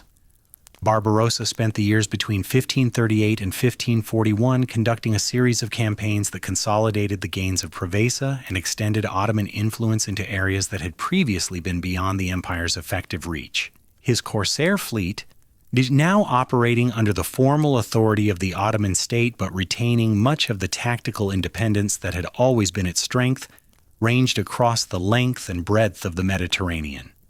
The Adriatic, Venice's private sea for centuries, was now contested by Ottoman galleys that raided the Italian coast with impunity. The central Mediterranean narrows between Tunisia and Sicily, which Spain had regarded as a barrier protecting its western possessions, became a corridor through which Ottoman ships passed freely. The western Mediterranean, the Waïs, the coast of Spain itself, the Skumar, was within reach of Ottoman raiders operating from Algiers, and the coastal communities of Catalonia, Valencia, and Andalusia lived under the constant threat of attack. The scale of these operations was staggering. Barbarossa did not merely command raids, he orchestrated a comprehensive maritime campaign that combined military strikes, commercial disruption, intelligence gathering, and political subversion into a unified strategy designed to maintain pressure on every Christian state in the Mediterranean simultaneously. While his main fleet conducted large-scale operations in the eastern Mediterranean, his corsair lieutenants, Turgut Reis foremost among them, maintained an independent campaign in the west that kept Spanish and Italian defensive forces dispersed and reactive. The Christian powers could not concentrate their remaining naval forces against any single Ottoman threat because threats were everywhere, and the coordination between them bore the unmistakable signature of a single controlling intelligence. It was during this period that Barbarossa undertook what may have been the most extraordinary diplomatic mission of his career, one that would have shocked his enemies and surprised even some of his allies. In 1543, Suleiman dispatched Barbarossa with a fleet of over 100 ships to the coast of France. The mission was the result of an alliance between the Ottoman Empire and King Francis I of France, an alliance that scandalized Christendom because it united a Muslim sultan with a Christian king against their mutual enemy, Charles V. The Franco-Ottoman alliance was a triumph of pragmatism over ideology, a partnership built on the cold logic of shared hostility toward Habsburg power. And it was Barbarossa who was chosen to make the alliance tangible by bringing Ottoman naval force directly to bear in support of French military operations. The fleet's passage through the Mediterranean was itself a demonstration of Ottoman power that no Christian state could ignore or forget. Barbarossa sailed westward from Constantinople through the Aegean, past the Peloponnese, across the Ionian Sea, through the Strait of Messina, passing within cannon range of Spanish-held Sicily, and into the Tyrrhenian Sea. He paused to raid the Italian coast, striking at towns and shipping with a casualness that underscored the absence of any Christian naval force capable of challenging him. He then continued westward, rounding the southern tip of Sardinia and proceeding northward along the French coast to the great harbor of Marseille, where the French fleet was waiting to receive him. The spectacle of an Ottoman fleet anchoring in a French port, its crescent flags flying alongside the fleur-de-lis, was one of the most surreal episodes of the 16th century. French and Ottoman sailors shared harbor facilities, exchanged supplies, and coordinated military planning while the rest of Christian Europe watched in horrified fascination. The cultural collision was, by all accounts, considerable. Ottoman Marines praying toward Mecca in the streets of Marseille, French officials hosting banquets for turbaned admirals, the muezzin's call to prayer rising over a city of church bells. Barbarossa himself was treated with a deference that reflected his status as the representative of the most powerful ruler in the world, and the 65-year-old Admiral. He who had spent his life fighting Christians now found himself allied with one against others. The combined Franco-Ottoman fleet's primary objective was the city of Nice, then held by the Duke of Savoy, an ally of Charles V. The Siege of Nice, which began in August 1543, was a joint operation that saw Ottoman and French forces fighting side by side, a spectacle that would have been unimaginable a generation earlier and that remained deeply controversial in France itself, where the alliance with the infidel was accepted as a strategic necessity rather than celebrated as a moral good.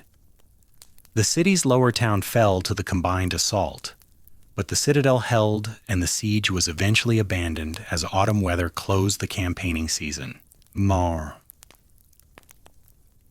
But the military outcome of the Nice expedition was less significant than its strategic and symbolic impact.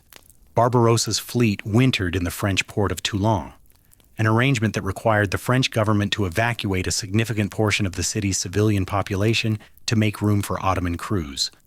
For months, Toulon functioned as an Ottoman naval base on the coast of Christian Europe, its harbor filled with Ottoman warships, its streets walked by Ottoman sailors. The symbolism was extraordinary. The most feared Muslim fleet in the world, anchored in a French harbor, sustained by French supplies, tolerated by a French king who needed Ottoman power more than he feared Ottoman religion. When Barbarossa finally departed Toulon in the spring of 1544, he sailed east with a fleet enriched by French payments and augmented by captured vessels raiding the Italian coast as he went. The return voyage was as much a display of power as the outward journey had been a leisurely, devastating progress through waters that Christian navies dared not contest. Barbarossa stopped at Genoa's coast and extracted a ransom for prisoners. He paused at various islands to take on water and supplies, and at each stop his presence reminded the local populations of the fundamental fact of Mediterranean life in the 1540s. The sea belonged to the Ottomans, and the man who had made it so was still very much alive, still very much in command, and still very much capable of appearing on any horizon at any time. The French alliance was the last great strategic innovation of Barbarossa's career, but it was perhaps the most revealing. It demonstrated that Barbarossa's genius extended far beyond tactical naval combat into the realm of grand strategy. The ability to see the Mediterranean not as a collection of isolated theaters, but as a single strategic space in which military force, diplomatic alliance, commercial pressure, and ideological appeal could be combined into a unified instrument of power. The alliance with France was not merely a military pact. It was a demonstration that the Ottoman Empire could operate at the highest level of European power politics, forming and managing alliances with Christian states in pursuit of shared strategic objectives. The corsair from Lesbos had become a diplomat, and the diplomat operated on a stage that encompassed the entire known world. By 1544, Hayreddin Barbarossa was 66 years old.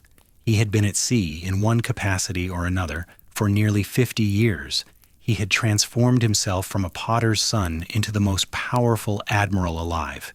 He had transformed the Ottoman Empire from a land power into a maritime superpower.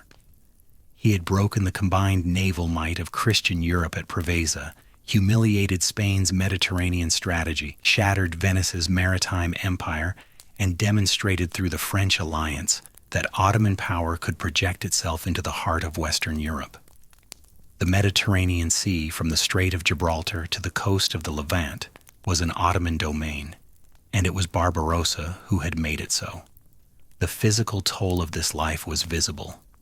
The man who had once moved through his fleet with the restless energy of a corsair captain now moved more slowly, though his mind remained as sharp as the day he had first read the wind off the coast of Lesbos. The red beard that had given him his European name had gone white, then gray, and the face above it was mapped with the deep lines of decades spent squinting into sun glare off water.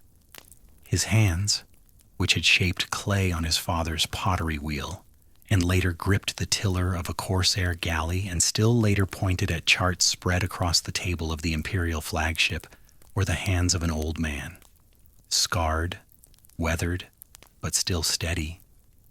He carried the weight of a career that had consumed 3 brothers, countless crews, and an uncountable number of enemies. And the weight showed in the deliberateness of his movements and the economy of his speech. But Barbarossa was not yet finished. He had one more task, not a battle or a campaign, but something quieter and in its way more consequential. He had to ensure that what he had built would survive him. The years in Constantinople after the French expedition were years of transmission. Barbarossa had always understood something that many great commanders never grasp, that personal brilliance, however extraordinary, is a wasting asset. It dies with the man who possesses it unless it is deliberately, systematically transferred to others. The Ottoman Empire did not need Barbarossa to live forever. It needed the knowledge in his head to survive his death.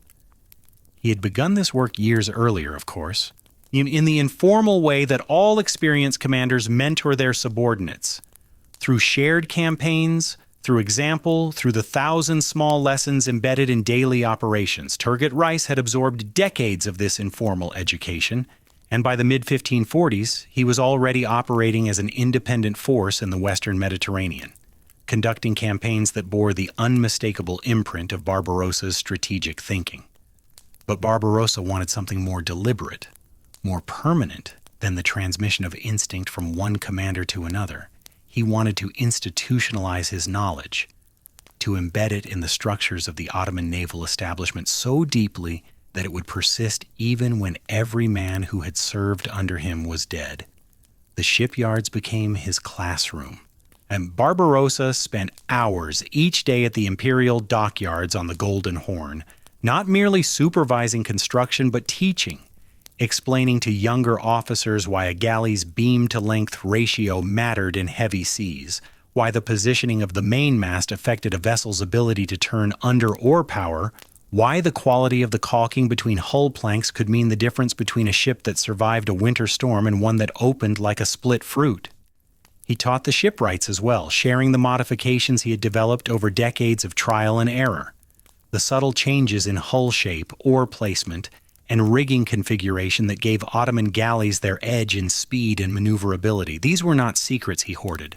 They were knowledge he distributed with the urgency of a man who understood that time was no longer his ally. He spent evenings with his captains gathered in the waterfront mansion that Suleiman had granted him on the shores of the Bosphorus. The house sat on a promontory overlooking the strait, and from its terrace, Barbarossa could watch the shipping traffic that flowed between the Black Sea and the Mediterranean, a ceaseless procession of merchant vessels, war galleys, fishing boats, and diplomatic craft that represented in miniature the maritime world he had spent his life mastering. It was on this terrace, with the sound of water against stone and the smell of salt carried on the evening breeze, that Barbarossa held what amounted to a continuous seminar in naval strategy. The conversations ranged across every aspect of maritime warfare. He spoke about weather, not in the general terms of a landsman who knows that storms are dangerous, but in the specific granular detail of a man who had spent 50 years reading the sky. He could describe the particular cloud formation that preceded a southwesterly gale in the Strait of Messina, the way the swell changed direction 12 hours before a storm reached the Aegean, the subtle shift in watercolor that indicated a current change off the North African coast. He spoke about navigation, the star patterns that guided night sailing in different seasons, the landmarks visible from sea at different distances, the way coastal currents could carry a ship miles off course during a single watch if the helmsman did not compensate. He spoke about the human dimensions of naval command, how to maintain crew morale during extended campaigns, how to manage the complex logistics of feeding and watering thousands of men at sea, how to read the intentions of an enemy admiral from the movements of his fleet. And he spoke about Preveza. Again and again he returned to that September morning, dissecting the battle with the methodical thoroughness of a man who understood that his greatest victory contained lessons more valuable than any number of lesser engagements. He explained why he had chosen that particular anchorage, how the geography of the strait had dictated his formation, why he had targeted the Allied left flank rather than the center, how he had read Doria's hesitation and exploited it. He discussed what could have gone wrong, the contingencies he had prepared for, the moments where the outcome had been less certain than the final result suggested, because he wanted his officers to understand that victory was not inevitable but constructed, assembled from preparation and judgment and the willingness to act when the moment demanded action. It was during these years that the memoirs took shape. The Gazavati Hayreddin Barbarossa, the account of Barbarossa's campaigns dictated to Sayyid Muradi, was not a vanity project. It was another form of transmission, an attempt to preserve in written form the accumulated wisdom of a lifetime at sea. The memoirs covered not merely the major battles and campaigns, but the reasoning behind them, the strategic calculations, the intelligence assessments, the logistical considerations that had shaped Barbarossa's decisions. They were, in effect, a manual of Mediterranean naval warfare written in the form of autobiography, and their intended audience was not the general public, but the generation of Ottoman naval commanders who would inherit the fleet Barbarossa had built. The dictation sessions themselves offer a glimpse of Barbarossa in his final years. An old man sitting in his seaside palace, his voice carrying the weight of decades, recounting to a trusted companion the events that had shaped the Mediterranean world. Sayyid Muradi, who had served as both navigator and second in command on many of Barbarossa's campaigns, would have been more than a passive scribe. He was a participant in the events being described, a man who could challenge, clarify, and supplement Barbarossa's recollections with his own.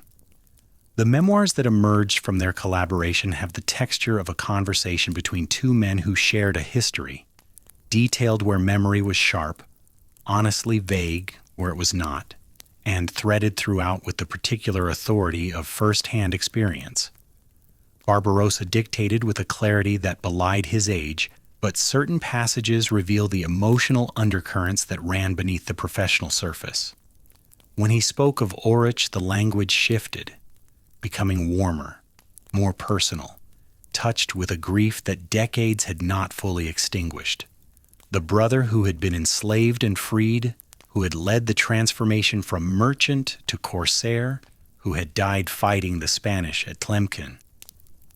Orich remained, even in Barbarossa's old age, the central figure of his emotional life.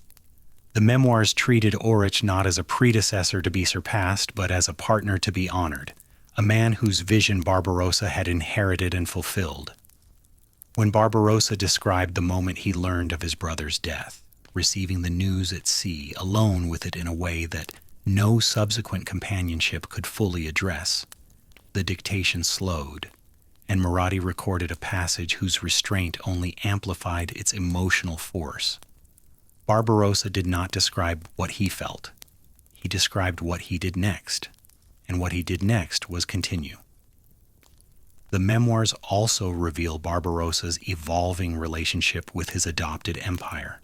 The man who had offered Algiers to the Ottomans as a strategic calculation had, over the decades, even developed a genuine identification with the imperial project that transcended mere pragmatism. He spoke of Suleiman with a respect that had deepened over years of interaction into something approaching personal devotion.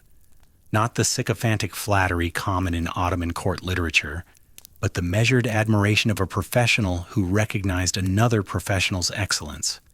Suleiman had trusted Barbarossa when every convention of Ottoman hierarchy argued against that trust.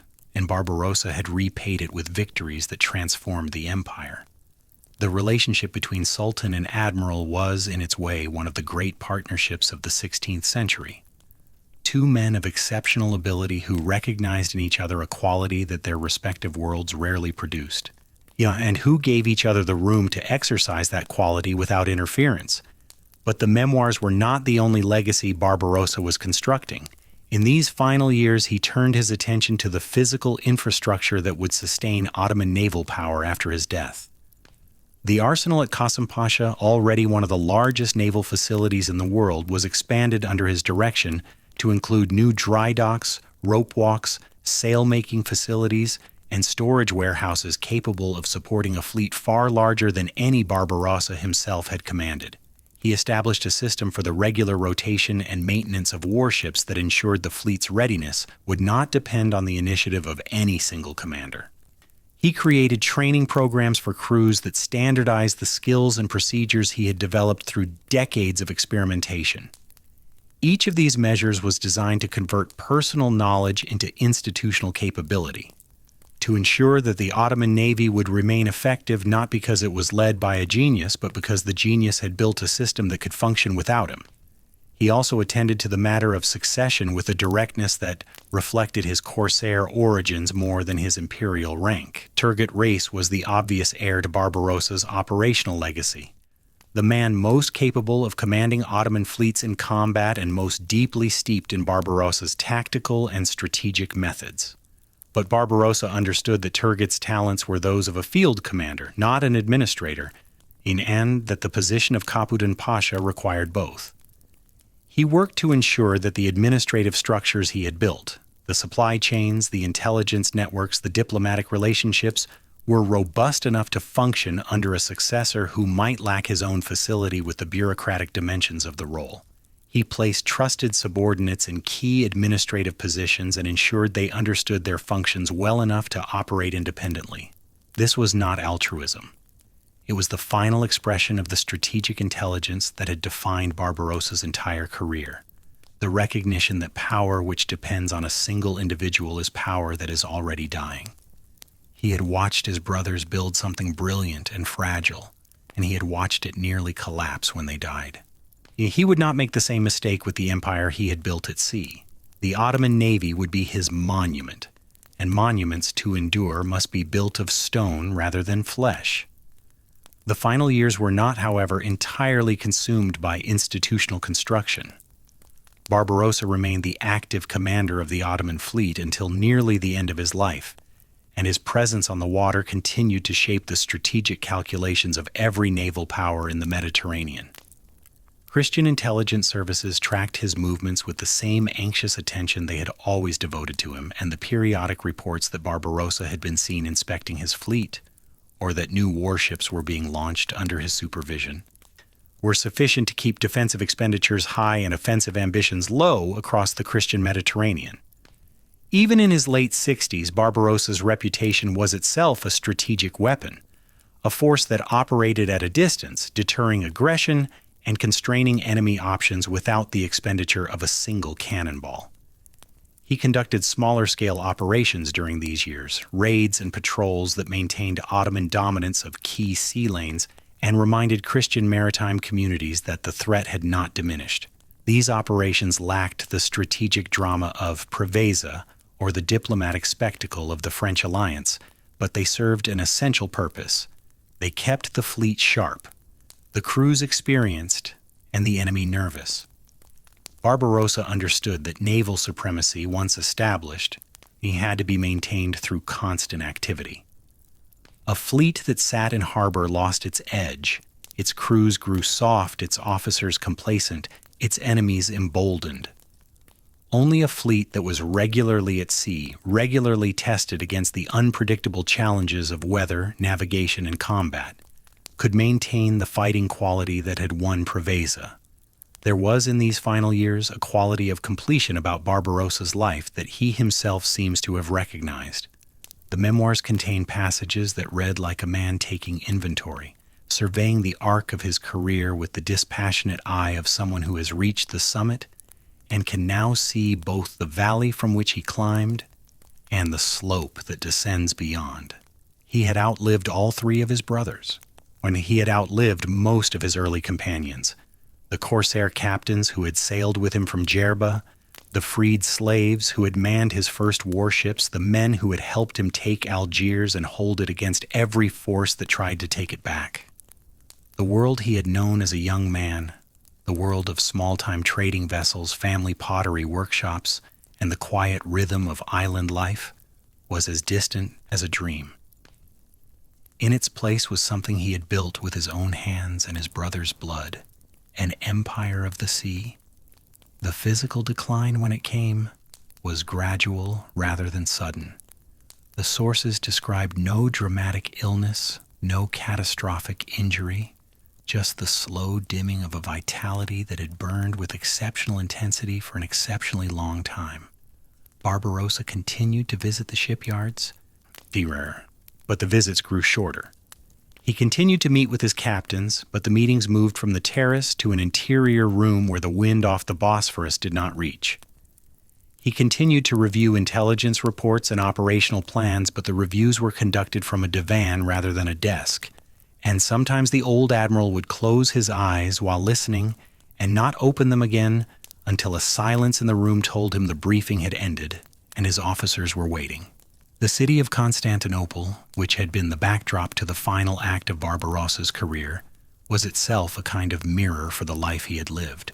It was a city between worlds, Greek and Turkish, Christian and Muslim, European and Asian, just as he had been a man between worlds his entire life.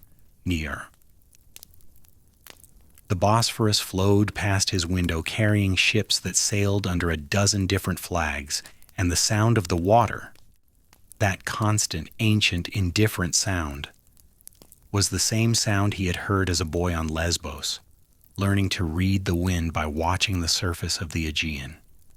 The sea had been the medium of his life, the substance through which every significant experience had been transmitted, and in his final months, it was the sea that occupied his failing vision as he sat by the window of his waterfront palace and watched the light move across the strait.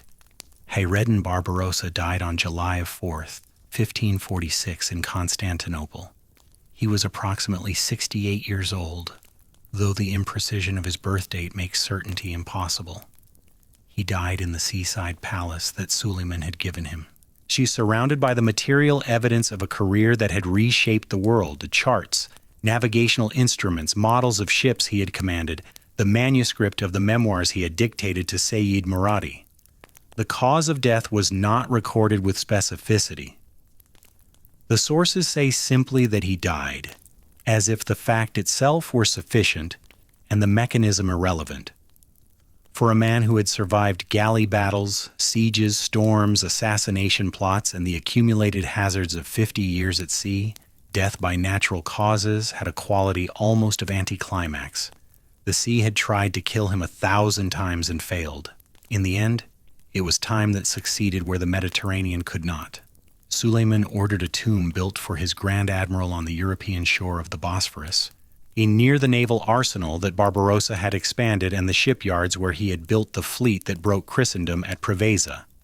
The tomb, the turbe of Barbarossa, was constructed in the classical Ottoman style, a domed octagonal structure of cut stone that stood overlooking the water, positioned so that the first thing a ship entering the Bosphorus from the Sea of Marmara would see was the resting place of the man who had made these waters Ottoman.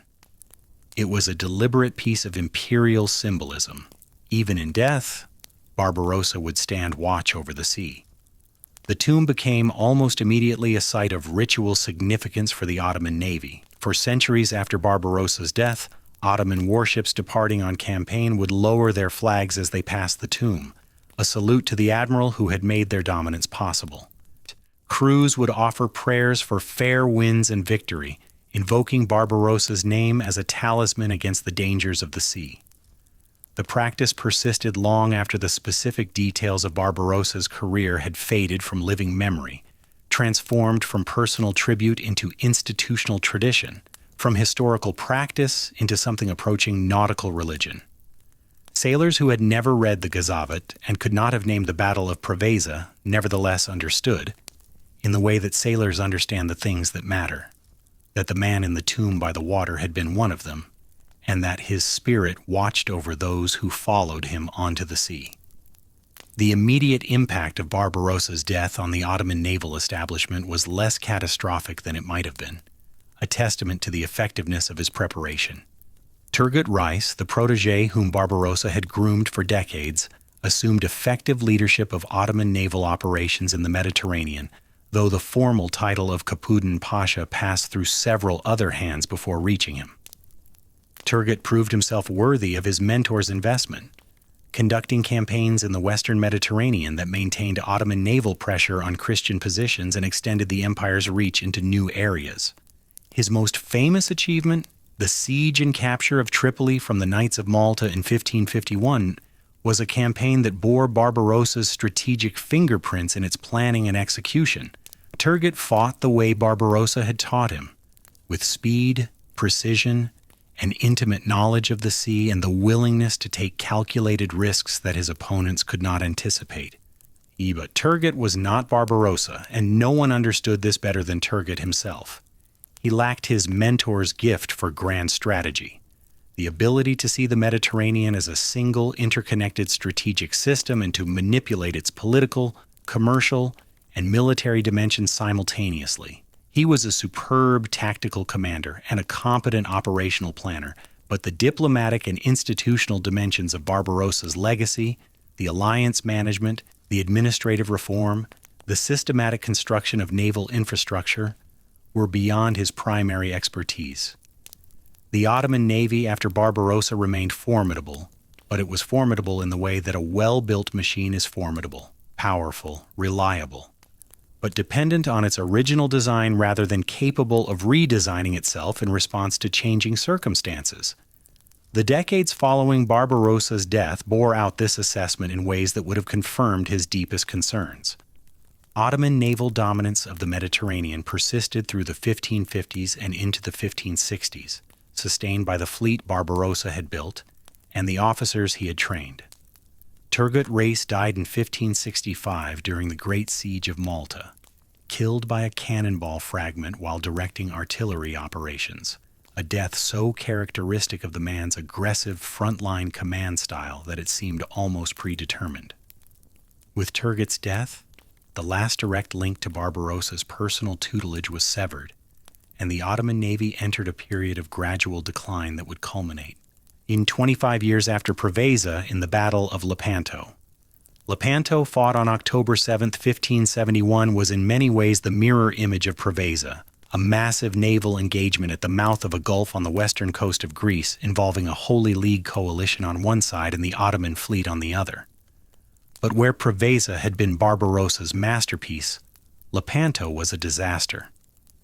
The Ottoman fleet was commanded by Muezzinzadeh Ali Pasha, a competent but unexceptional officer who lacked Barbarossa's tactical genius, his strategic vision, and his instinctive understanding of how to exploit the weaknesses of a coalition force.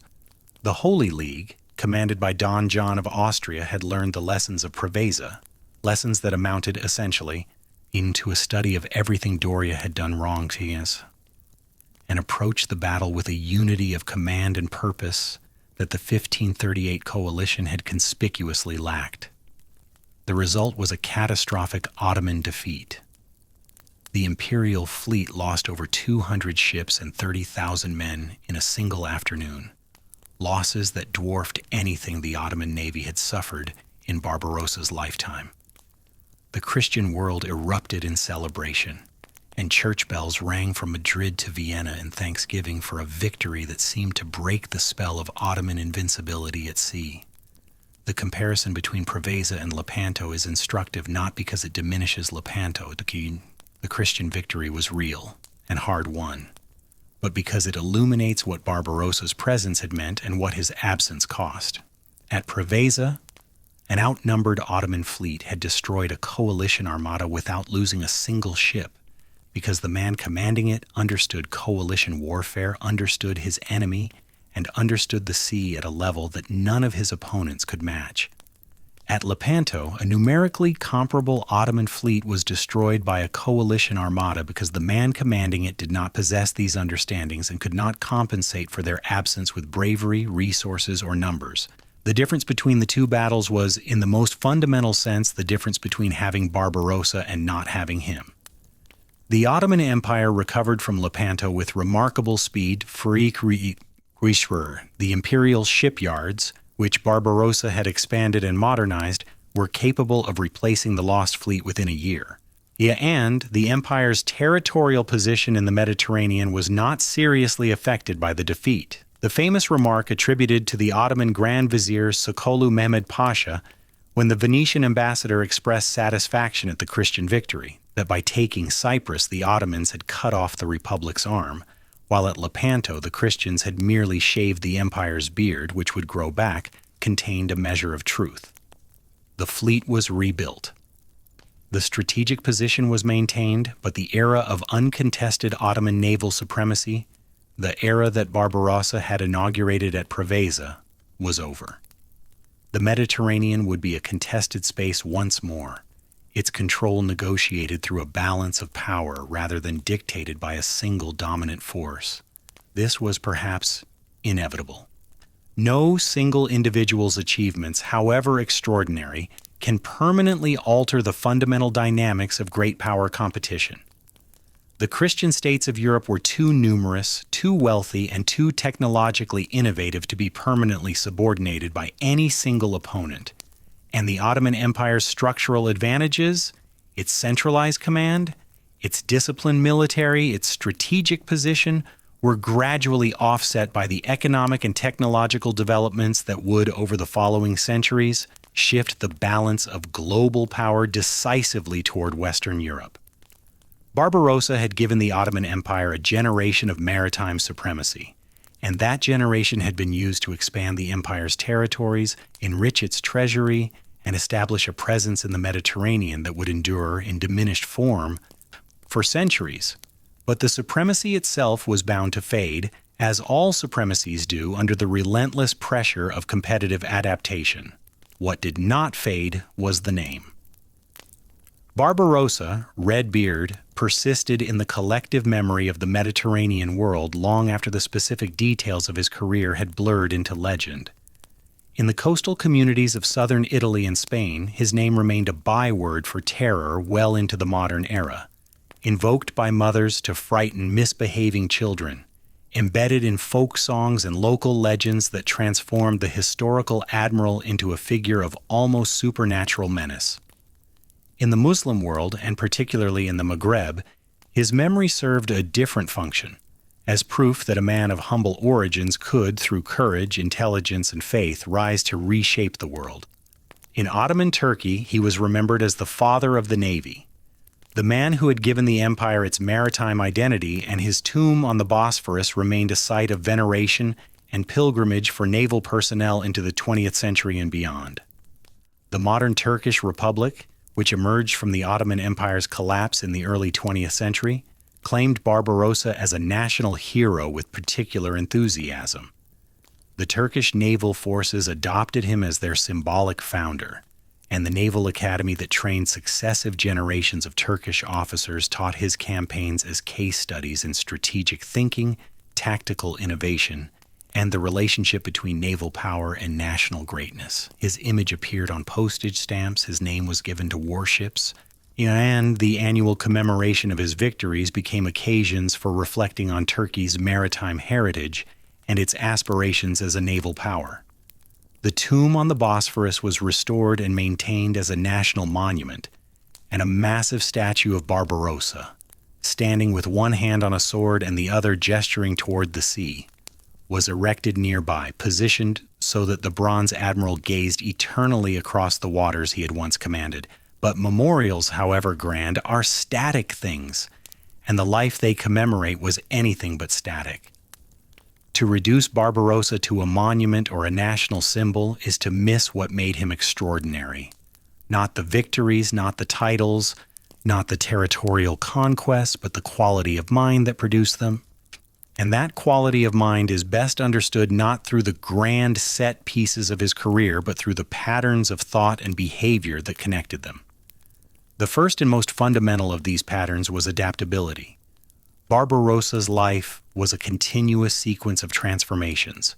Potter's son to merchant sailor to corsair, corsair to provincial governor to grand admiral to imperial statesman. Each transformation required not merely new skills, but a new identity, a new way of understanding the world and his place in it. The boy who learned to shape clay on Lesbos bore almost no resemblance to the old man who dictated his memoirs on the Bosphorus. Yet there was a continuity beneath the transformations, a capacity for reinvention that was itself the most stable element of his character. Barbarossa did not cling to any single version of himself. He became what circumstances required him to become. And he did so with a fluency that suggested the transformations were not painful but natural, not sacrifices of identity but expansions of it. This adaptability was rooted, at least in part, in the bicultural world of his childhood. Growing up between Greek and Turkish, Christian and Muslim, Barbarossa had learned from infancy that identity was not a fixed point but a negotiable position, that a person could move between worlds without being destroyed by the transit. This was a lesson that most people in the 16th century Mediterranean never learned, because most people never needed to. They lived within a single cultural framework, spoke a single language, worshipped in a single tradition, and understood the world through a single set of assumptions. Barbarossa lived within multiple frameworks simultaneously, and this multiplicity gave him a cognitive flexibility that his opponents, men who were products of single cultures and single worldviews, could not match. He understood Christian Europe because he had grown up partially within it. He understood the Ottoman system because he had chosen to join it. He understood the corsair world because he had built his career in it. And he understood the sea because he had spent his life on it, absorbing its lessons through the skin of his hands and the soles of his feet until the knowledge was indistinguishable from his body's own memory. Or the second pattern was strategic patience, the willingness to subordinate immediate gratification to long-term advantage. This was the quality that most clearly distinguished Barbarossa from his brother Oruç and from the general run of corsair captains who populated the 16th century Mediterranean. Oruç had been brave, charismatic, and tactically brilliant, but he had also been impulsive, a man who reached for sovereignty before he had built the institutional foundations to sustain it, and who paid for that impatience with his life. Barbarossa learned from his brother's death. Every subsequent decision of his career, the offer of Algiers to the Ottomans, the patient consolidation of the 1520s, the careful cultivation of Suleiman's trust, the systematic construction of the imperial fleet, reflected a willingness to wait, to build. To invest in structures that would yield returns over decades rather than months.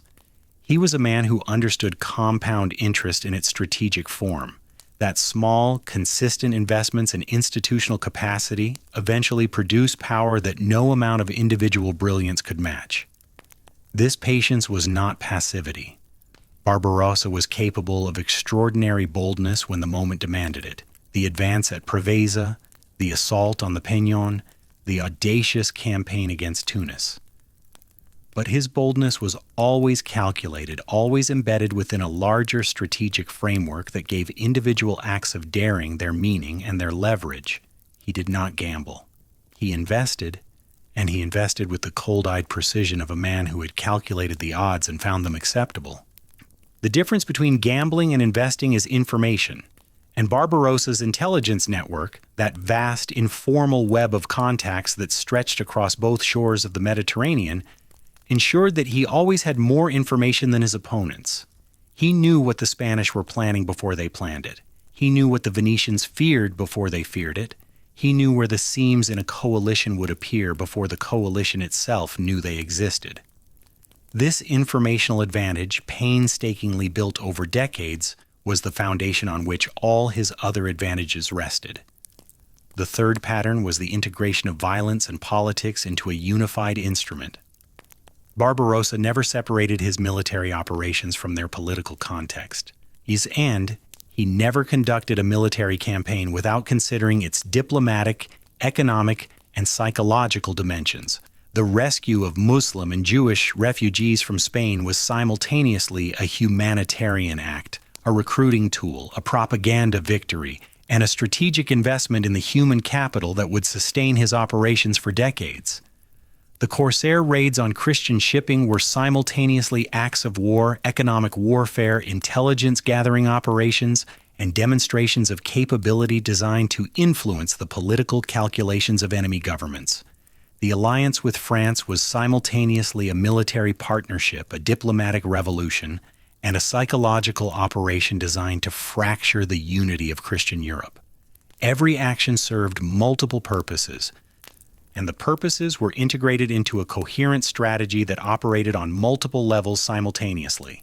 This was not the instinctive multitasking of a busy man. It was the deliberate, systematic integration of multiple instruments of power by a man who understood that the most effective strategies are those that achieve several objectives with each action.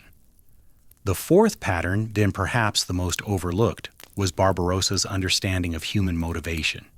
He was, by all accounts, an exceptional judge of men, capable of assessing a person's capabilities, limitations, and likely behavior with a speed and accuracy that his subordinates found almost uncanny.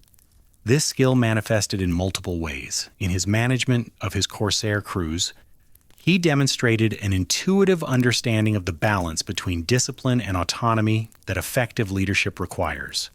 Knowing when to command and when to delegate, when to punish and when to reward, when to explain his reasoning and when to simply issue orders and trust his authority to carry them.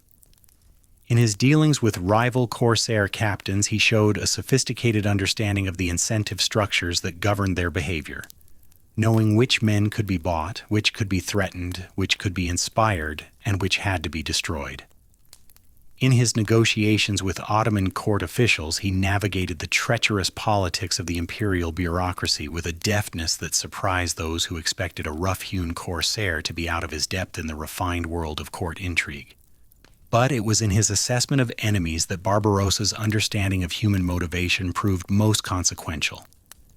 His strategy at Preveza was built entirely on his reading of Andrea Doria's character, his caution, his professional conservatism, his tendency to preserve rather than risk.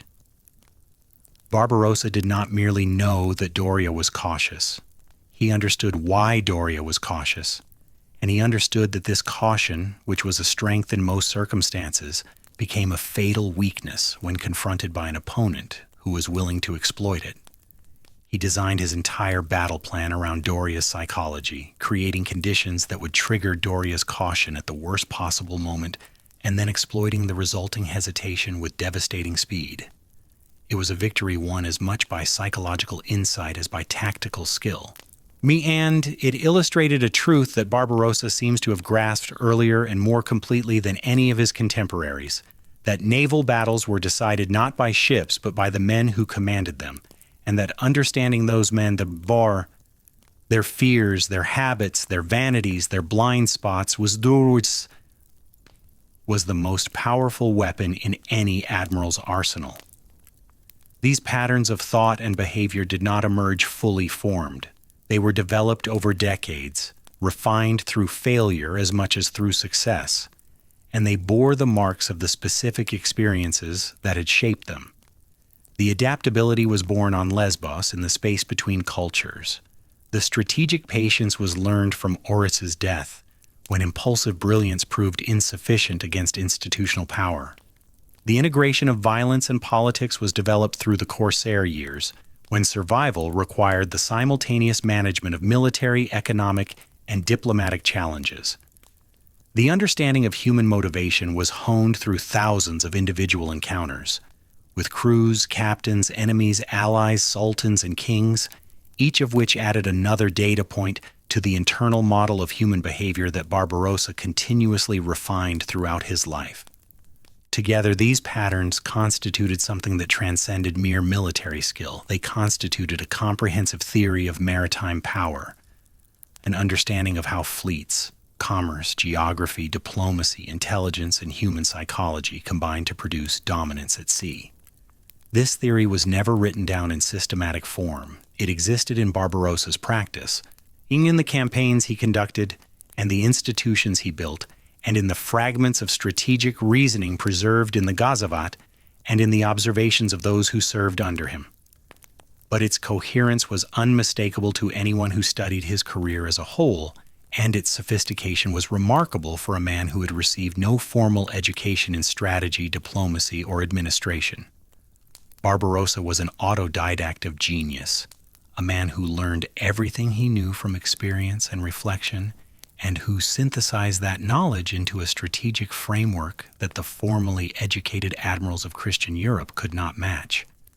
The comparison with his European counterparts is instructive. Andrea Doria, the most capable Christian admiral of the era, he was a professional who had learned his trade through decades of service in various Italian and European navies. He was skilled, experienced, and politically astute. But Doria thought within the conventional framework of European naval warfare, a framework that treated fleets as instruments of limited strategic objectives to be used cautiously, preserved carefully, and risked only when the odds were overwhelmingly favorable. Barbarossa thought outside that framework, treating the fleet not as a tool to be conserved, but as an instrument to be wielded, integrated with other forms of power, and aimed at strategic objectives that transformed the political landscape rather than merely adjusting it. Doria fought battles. Barbarossa fought campaigns. Doria managed a fleet. Barbarossa built a navy. The difference was not one of competence, but of vision. And the vision was what made Barbarossa unique. The irony of Barbarossa's legacy, Hayreddin, and every great life contains at least one central irony, is that the naval supremacy he created was, in the long run, less important to the Ottoman Empire than the missed opportunity it represented. Barbarossa gave the Ottomans control of the Mediterranean at a moment when control of the Mediterranean was the key to global power. The sea that connected Europe, Africa, and Asia was, in the first half of the 16th century, the most important strategic waterway in the world, the highway along which commerce, culture, and military force flowed between the three continents that constituted the known world.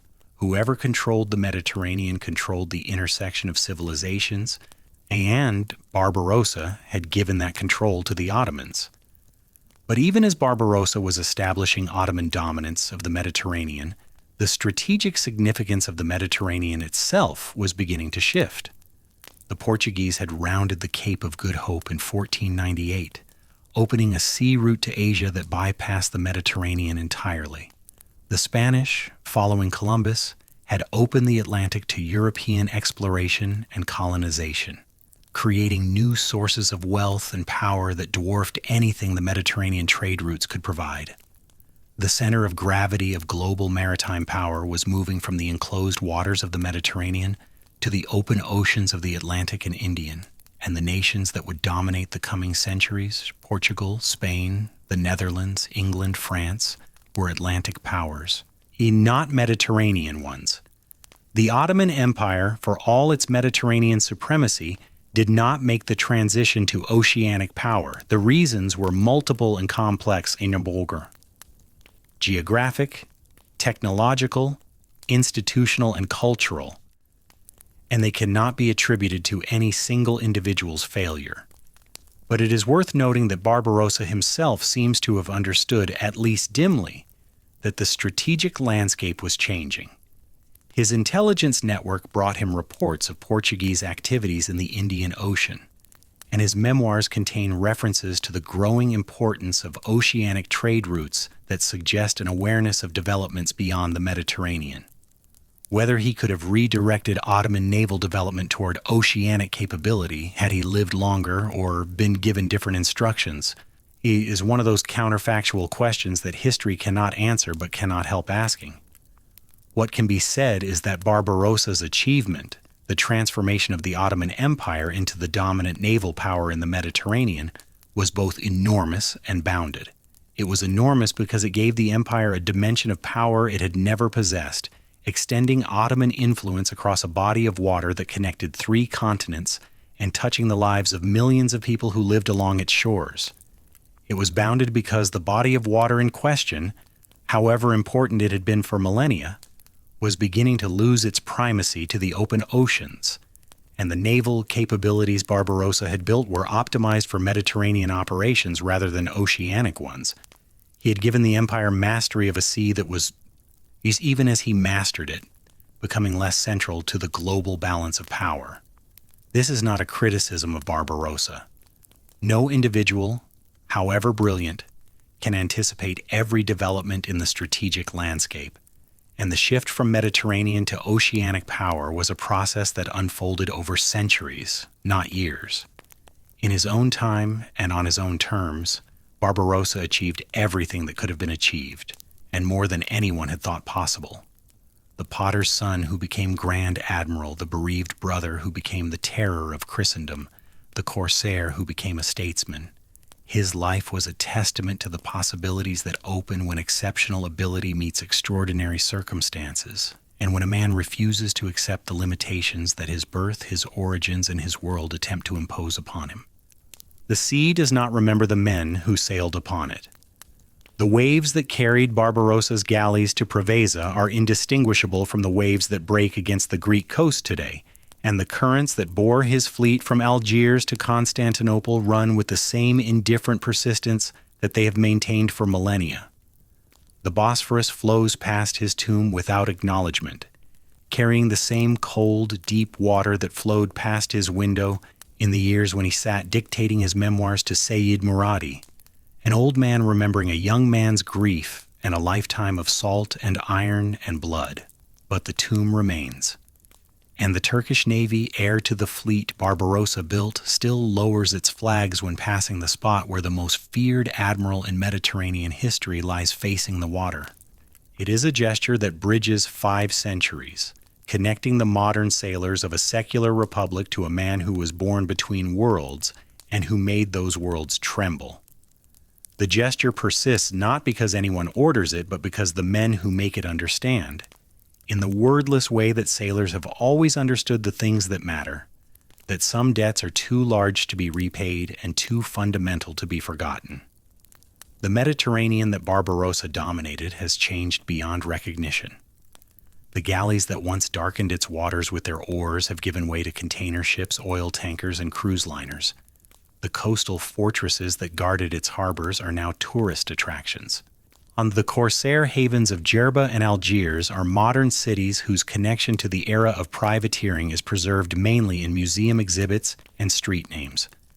The religious antagonisms that drove the great naval conflicts of the 16th century have not disappeared, but they have been subsumed into a more complex geopolitical landscape that Barbarossa would find both recognizable and strange. Recognizable in its fundamental dynamics of competition and alliance, strange in its technologies, its institutions, and its ideologies. Yet certain elements of Barbarossa's world persist with surprising tenacity. The Mediterranean remains a contested space, its waters crossed by the naval vessels of competing powers, its shores divided between nations whose interests frequently conflict. The relationship between maritime power and political influence that Barbarossa understood so thoroughly remains a fundamental principle of geopolitics. The nation that controls the sea lanes controls the flow of commerce, the movement of military forces, and the strategic options available to its rivals.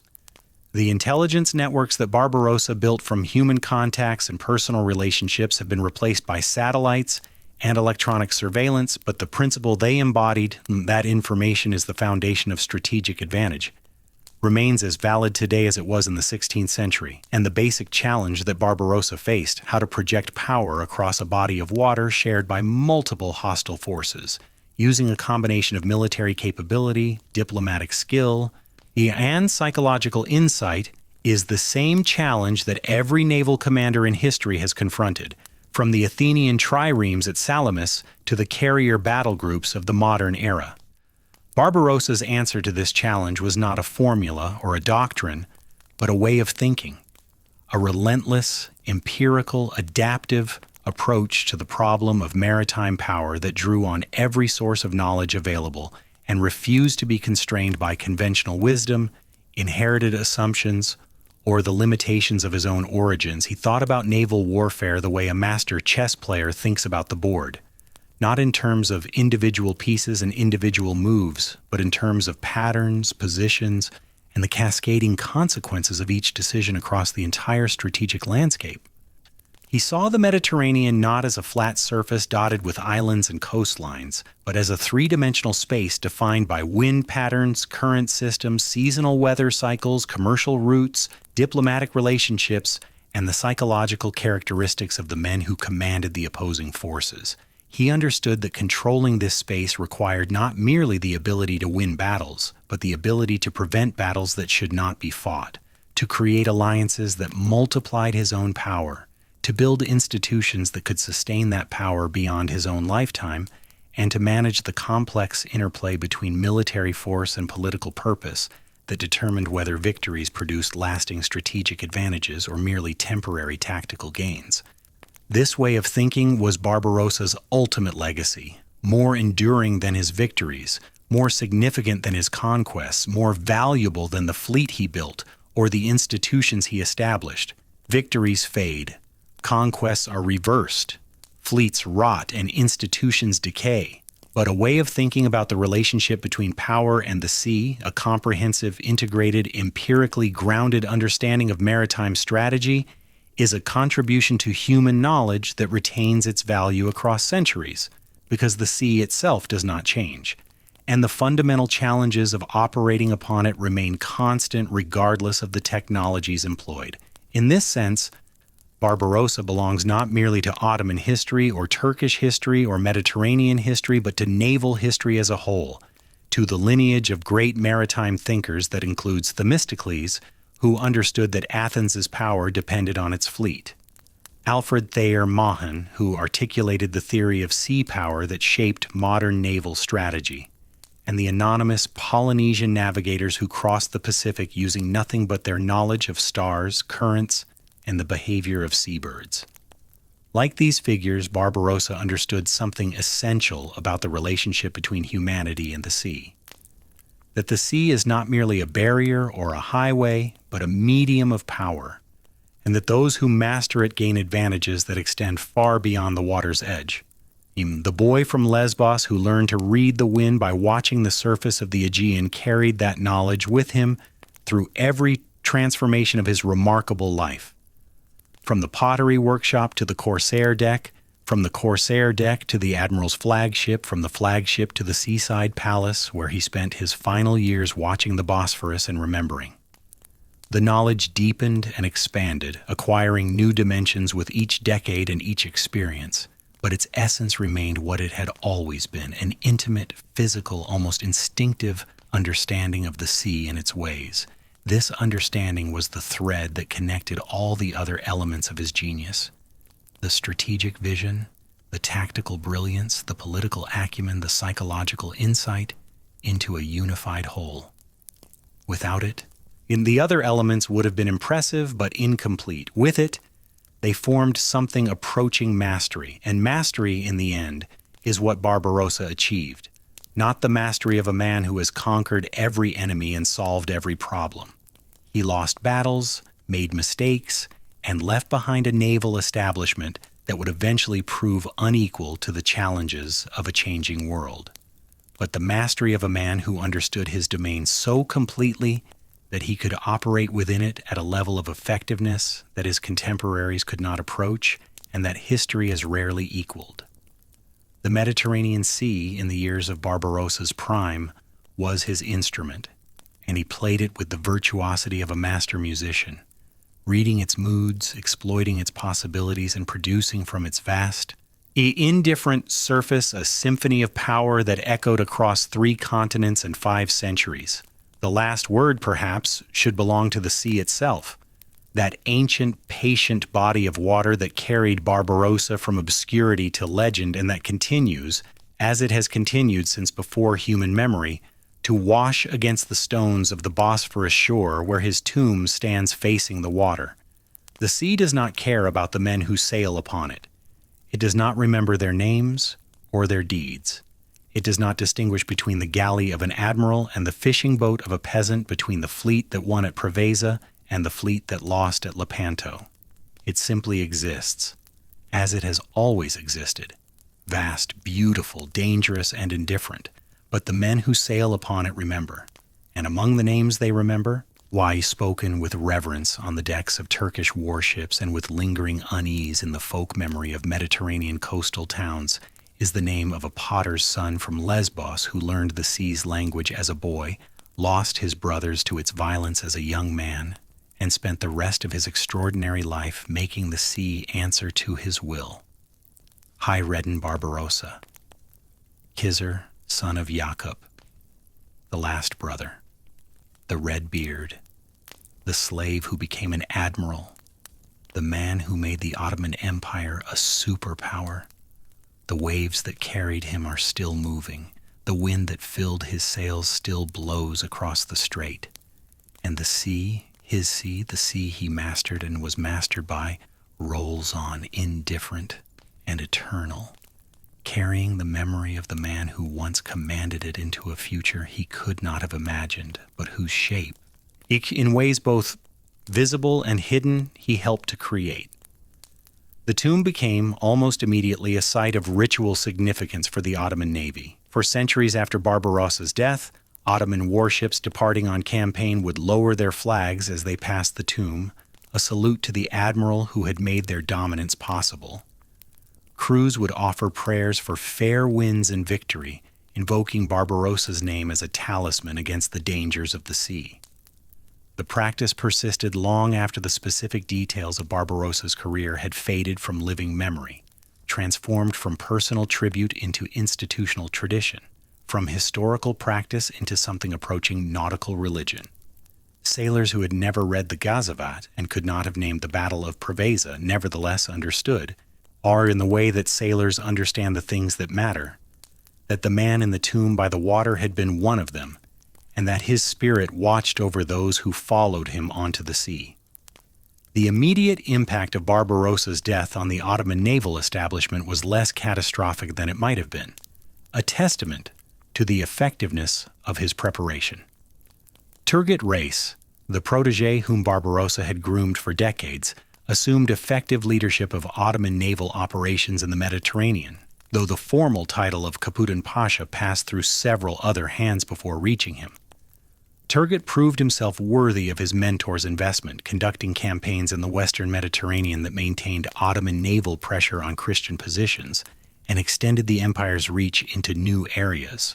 His most famous achievement was the siege and capture of Tripoli from the Knights of Malta in 1551, was a campaign that bore Barbarossa's strategic fingerprints in its planning and execution. Turgut fought the way Barbarossa had taught him, with speed, precision, and intimate knowledge of the sea, and the willingness to take calculated risks that his opponents could not anticipate. But Turgut was not Barbarossa, and no one understood this better than Turgut himself. He lacked his mentor's gift for grand strategy, the ability to see the Mediterranean as a single, interconnected strategic system, and to manipulate its political, commercial, and military dimensions simultaneously. He was a superb tactical commander and a competent operational planner.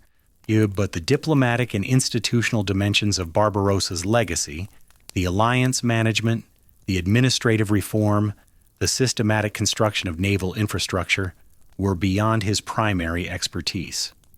The Ottoman Navy after Barbarossa remained formidable, but it was formidable in the way that a well-built machine is formidable, powerful, reliable, but dependent on its original design rather than capable of redesigning itself in response to changing circumstances. The contrast between mentor and protege illuminated something essential about the nature of institutional knowledge and its transmission.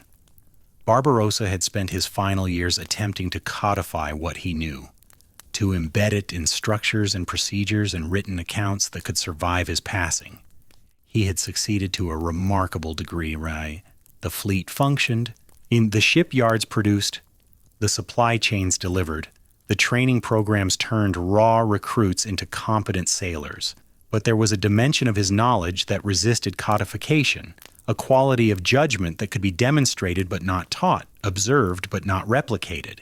It was the quality that had allowed him to read Doria's hesitation at Preveza and exploit it in real time. The quality that had told him when to advance and when to wait, when to fight and when to negotiate, when to obey his sultan and when to interpret his sultan's orders with creative latitude. This quality, call it strategic intuition or operational artistry or simply the accumulated wisdom of a man who had spent 50 years solving problems at sea, was personal, irreducible, and mortal. It died when Barbarossa died, and no amount of institutional preparation could preserve it. Turgut compensated for this absence with his own considerable gifts. His campaigns in the 1550s demonstrated a tactical mastery that rivaled Barbarossa's own, and his ability to inspire loyalty and extract extraordinary performance from his crews was legendary. The capture of Tripoli in 1551 was a masterpiece of combined operations. The coordination of naval bombardment, amphibious assault, and diplomatic pressure that overwhelmed the Knights of Malta's garrison and gave the Ottomans control of a strategic position on the central North African coast. The Battle of Djerba in 1560, where an Ottoman fleet under Piali Pasha, another of Barbarossa's former subordinates, destroyed a Christian coalition force in waters that Barbarossa had known since his earliest corsair days, demonstrated that the tactical doctrines Barbarossa had established still produced decisive results when executed by competent commanders. But these victories, impressive as they were, operated within the strategic framework that Barbarossa had created rather than extending or adapting it. The Ottoman navy of the 1550s and 1560s was fighting the same kind of war, in the same waters, against the same opponents, using the same methods that Barbarossa had developed in the 1530s and 1540s. The world, however, was not standing still. The Christian powers were learning, adapting, and investing in naval capabilities that would eventually challenge the Ottoman system at its foundations. The Venetians were redesigning their galleys, incorporating lessons from their defeats. The Spanish were developing new tactics and new technologies, including the galleass, a hybrid vessel that combined the oar power of a galley with the heavy armament of a sailing warship. The Knights of Malta, driven from Tripoli, had fortified their island base into what amounted to an unsinkable warship in the center of the Mediterranean Narrows, and their resolve to resist Ottoman expansion had been hardened rather than broken by their losses.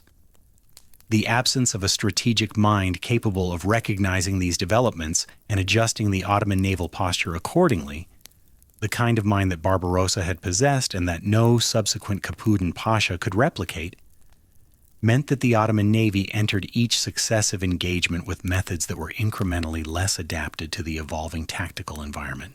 The process was gradual, nearly invisible from year to year, but cumulative in its effect. By the mid-1560s, the Ottoman navy was still the most powerful fleet in the Mediterranean, but the margin of superiority was narrowing, and the narrowing was not being addressed because the institution Barbarossa had built was designed to execute his vision, not to generate new ones. Turgut Reis died in 1565, and the manner of his death was characteristic of the man. During the Great Siege of Malta, the massive Ottoman attempt to capture the Knights Island fortress and eliminate the last significant Christian military presence in the central Mediterranean, Turgut was directing artillery operations against the fortress of St. Elmo when a cannonball struck nearby stonework and sent a fragment of rock into his skull. He was 70 years old. He had been standing in the open, within range of the enemy's guns, personally supervising the placement and aiming of his batteries because he did not trust anyone else to do it as well as he could. It was the kind of death that Oritz Barbarossa would have understood, the death of a man who led from the front because leading from the front was the only way he knew how to lead, and whose courage was inseparable from the stubbornness that placed him in harm's way when wiser men would have directed operations from a safer distance.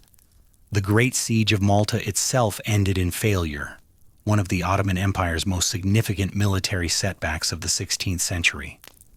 After months of brutal fighting that killed thousands on both sides, the Ottoman forces withdrew, they unable to overcome the fortifications that the knights had spent decades constructing and the fanatical resistance of a garrison that fought with the desperate courage of men who knew that surrender meant slavery or death.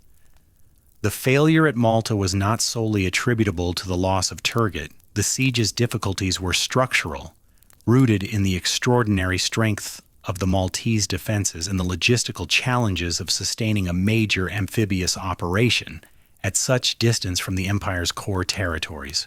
But Turgot's death deprived the Ottoman command of its most experienced and capable naval officer at a moment when his presence might have altered critical decisions, and the loss was felt as a blow not merely to the campaign, but to the institution of Ottoman naval power itself.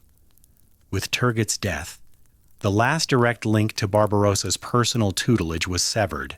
The commanders who succeeded him, Piale Pasha, Muezzinzadeh Ali Pasha, and others, were products of the system Barbarossa had built, trained in his methods and steeped in his traditions. But they were second-generation inheritors of a legacy that was most powerful in its first generation. And the inevitable dilution of transmitted knowledge meant that each successive commander was slightly less connected to the original source of the system's genius. They knew what Barbarossa had done. They could replicate his formations, his tactics, his operational procedures. What they could not replicate was the judgment that had informed those choices. The ability to know when a proven tactic should be abandoned, when a standard formation should be modified, when the rules should be broken because the situation demanded something the rules had not anticipated. This gradual erosion of institutional vitality was not unique to the Ottoman Navy. It is, in fact, the universal fate of institutions built by extraordinary individuals. The Roman legions after Julius Caesar, the Macedonian army after Alexander, the Mongol hordes after Genghis Khan. Every military organization that owes its excellence to a single founder's vision faces the same challenge: how to maintain the founder's standard of performance after the founder is gone. The most common outcome is a period of competent continuation versus failure. The system works because its components are sound and its personnel are trained, followed by a period of gradual degradation, as the original vision is diluted by successive generations of interpreters who understand the letter of the founder's methods but not their spirit. The Ottoman Navy followed this pattern with an almost textbook precision. The decade after Turgot's death saw the empire's naval forces continue to operate at a high level of technical proficiency. Ships were built, crews were trained, campaigns were conducted, and victories were won. The Battle of Djerba in 1560 and the conquest of Cyprus in 1570 demonstrated that the fleet Barbarossa had built remained a formidable instrument of imperial power. Yes, but the strategic imagination that had characterized Barbarossa's commander, the ability to see opportunities where others saw obstacles, to create advantages where none existed, to fight wars that transformed the political landscape rather than merely adjusting it, it was absent. And its absence was felt in the increasingly reactive quality of Ottoman naval strategy. The empire responded to threats rather than creating opportunities. It defended positions rather than seizing new ones. It fought the wars that its enemies chose rather than the wars that best served its own interests. These are the hallmarks of an institution operating on institutional momentum rather than strategic vision. And they are the symptoms that precede strategic decline in every military organization that has ever existed. The culmination came at Lepanto.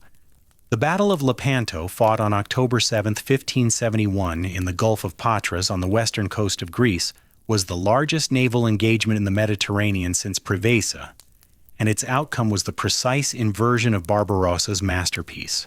A Holy League fleet of over 200 ships, assembled by Pope Pius V and commanded by Don John of Austria, the 24-year-old half-brother of King Philip II of Spain, met the Ottoman fleet of approximately 230 ships under the command of Muezzinzadeh Ali Pasha in a head-on engagement that lasted from late morning until early evening.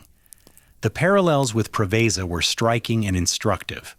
Both battles were fought in the waters of western Greece, near the mouths of enclosed gulfs, between coalition fleets and Ottoman forces of roughly comparable size. Both battles were the product of broader strategic conflicts between the Ottoman Empire and the Christian powers of Europe. Both battles were preceded by campaigns of naval aggression that had provoked the formation of the opposing coalition. And both battles were decisive, producing outcomes so one-sided that they transformed the strategic balance of the Mediterranean in a single afternoon. But the outcomes were opposite, and the reasons for that opposition illuminate the difference between an institution led by its founder and an institution led by its founder's successors. At Preveza, Barbarossa had controlled every aspect of the engagement. He had chosen the battlefield. He had positioned his fleet to exploit its advantages and minimize its weaknesses. He had read the enemy commander's psychology and designed his approach to trigger that commander's worst tendencies. He had maintained discipline and coordination throughout his fleet through personal presence and a command structure built on years of shared experience. And he had seized the initiative at the decisive moment, attacking where the enemy was weakest rather than where he was strongest. At Lepanto, Ali Pasha did none of these things to Hayreddin, not because he was incompetent, but because the institutional knowledge that would have guided him to do them had been imperfectly transmitted across the quarter-century since Barbarossa's death. Ali Pasha accepted battle in open water where the Holy League's heavier ships and superior firepower could be brought to bear without restriction. He deployed his fleet in a conventional line abreast formation that made no attempt to exploit the tactical flexibility of his lighter galleys. He did not probe the Holy League formation for weaknesses or attempt to exploit the seams between its national contingents, the exact tactic that had won Preveza, and he did not seize the initiative, instead waiting for the Holy League to close the distance and engage on terms that favored the heavier Christian vessels. The result was a catastrophe. The Holy League's galleasses, those massive hybrid vessels that combined heavy artillery with oar power, broke the Ottoman formation with devastating volleys before the main engagement even began, creating gaps that the Christian galleys exploited with a coordination that reflected lessons learned painfully from Preveza's failure. The close quarters fighting that followed was among the most violent in Mediterranean history. Ali Pasha was killed on the deck of his flagship, his severed head displayed on a pike, a fate that served as both a Christian trophy and a grim symbol of the leadership vacuum at the heart of the Ottoman naval command. The Ottoman fleet lost over 170 ships, sunk, captured, or driven aground, and an estimated 30,000 men killed or captured. The Holy League lost approximately 15 ships and 8,000 men. The disparity was almost as extreme as Preveza, but in the opposite direction, and the Christian world responded with an eruption of jubilation that reflected not merely the scale of the victory, but the depth of the fear that had preceded it. Lepanto was celebrated in churches, commemorated in paintings, and enshrined in the cultural memory of Christian Europe as the moment when the tide of Ottoman expansion was finally turned. The celebration was, in some respects, premature. The Ottoman Empire's response to Lepanto demonstrated the extraordinary resilience of the state that Barbarossa had helped build. Within a year, the imperial shipyards had produced a replacement fleet of over 200 vessels, a feat of industrial mobilization that astonished European observers and reminded them that the destruction of a fleet was not the destruction of a naval power. The Grand Vizier's famous remark to the Venetian ambassador, that the Ottomans had cut off Venice's arm by taking Cyprus, while the Christians had merely shaved the empire's beard at Lepanto, was not mere bravado. It reflected a genuine assessment of the strategic situation. The fleet could be rebuilt, but Cyprus could not be retaken. Yet the beard metaphor, however apt in the short term, obscured a deeper truth. The fleet that was rebuilt after Lepanto was numerically equivalent to the fleet that had been destroyed, but it was not qualitatively equivalent. The experienced crews, the veteran captains, the institutional knowledge embedded in thousands of men who had spent years at sea under the system Barbarossa had established. These could not be replaced in a single year of shipbuilding. The new fleet was manned by hastily trained crews, commanded by officers who lacked the deep experience of their predecessors, and equipped with vessels that were built for speed of production rather than quality of construction. It was a fleet that could patrol Ottoman waters and deter casual aggression. But it was not the fleet that had won Preveza, and it would never again operate at the level of effectiveness that Barbarossa had established. The decades following Lepanto saw the Ottoman navy settle into a role that would have been unrecognizable to Barbarossa, a defensive force protecting the empire's existing maritime territories rather than projecting power into new ones.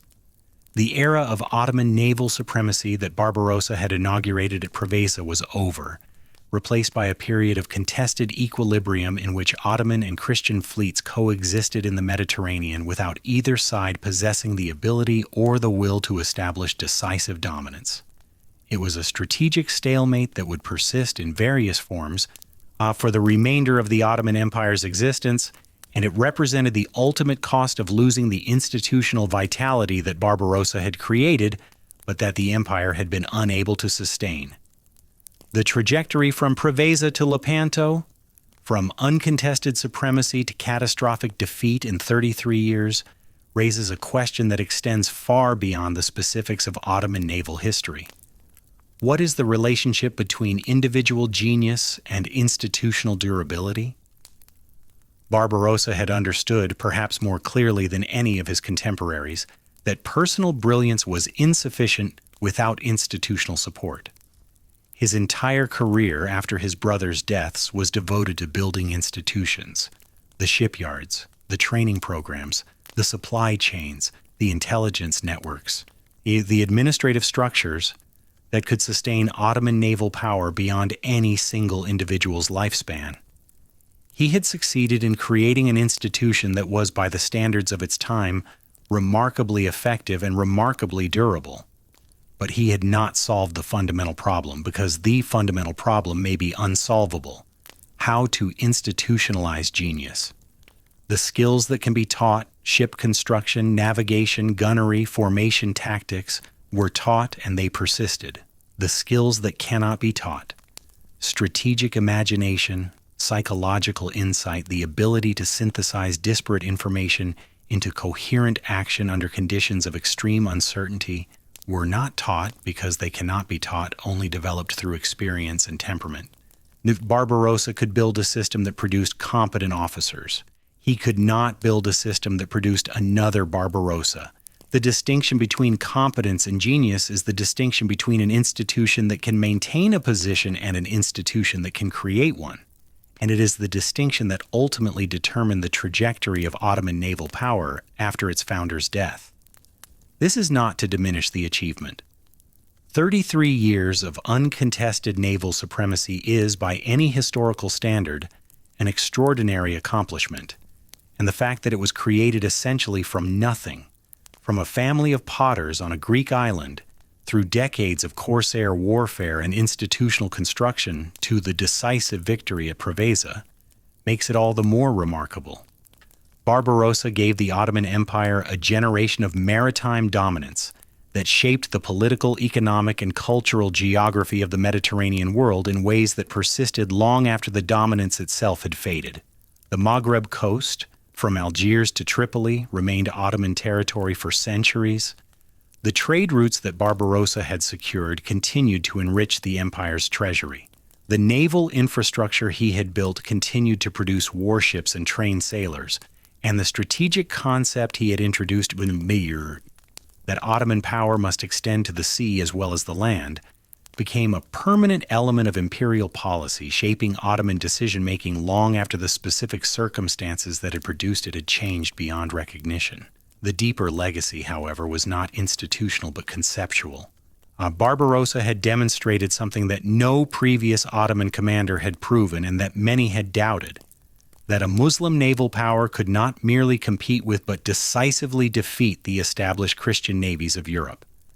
This was not a trivial contribution.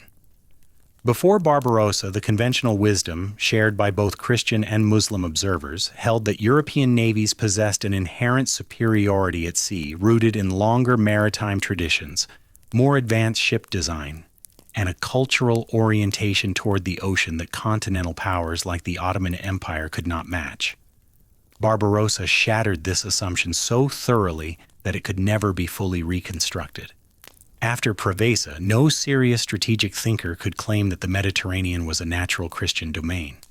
It was a contested space, and the contest was real, not merely nominal. This conceptual revolution had implications that extended far beyond the Mediterranean. It contributed to a broader recalibration of European assumptions about the Ottoman Empire, a recognition that the empire was not merely a land-based threat to be contained at its borders, but a multidimensional power capable of challenging European interests in domains that Europeans had regarded as their own. The psychological impact of this recognition should not be underestimated. For centuries, European strategic thinking had been organized around the assumption that the sea was a Christian medium, that maritime power was a naturally European capability, and that Muslim states, however powerful on land, could not seriously threaten European naval dominance. Barbarossa destroyed this assumption, and in doing so, he forced a fundamental reassessment of European strategic priorities that consumed enormous resources, diverted attention from other objectives, and shaped the development of European naval capabilities for generations. The resources that Spain, Venice, and the Papal States invested in Mediterranean naval defense during and after Barbarossa's career were staggering. Hundreds of warships, tens of thousands of soldiers and sailors, millions of ducats diverted from other purposes to the single objective of countering Ottoman naval power. These resources might otherwise have been invested in Atlantic exploration, colonial expansion, or internal development, investments that would have accelerated the process of European global expansion that was already underway. By forcing the Christian powers to invest heavily in Mediterranean defense, Barbarossa indirectly slowed the pace of European expansion elsewhere, buying time, though he could not have conceptualized it in these terms, for the non-European world to develop its own responses to the European challenge. This is a speculative argument, and it should be acknowledged as such. Counterfactual history is an inherently uncertain enterprise, and claims about what would have happened if Barbarossa had not existed are impossible to verify. But the argument is not without foundation. The Spanish monarchy's Mediterranean commitments were a significant constraint on its ability to exploit its Atlantic possessions during the mid-16th century. And the Venetian Republic's obsession with the Ottoman naval threat contributed to its failure to develop an Atlantic commercial presence that might have sustained its power into the modern era. Barbarossa did not cause these strategic choices. They were the product of complex political, economic, and cultural factors that no single individual could control. But he was the proximate reason for them, the man whose achievements made the Ottoman naval threat real enough to demand a response, and the response consumed resources that might otherwise have changed the trajectory of European and global history. The scope of this influence, the way a single life lived on the water between two worlds, one could ripple outward through the centuries to touch developments that the man himself could never have imagined, is perhaps the most striking aspect of Barbarossa's legacy.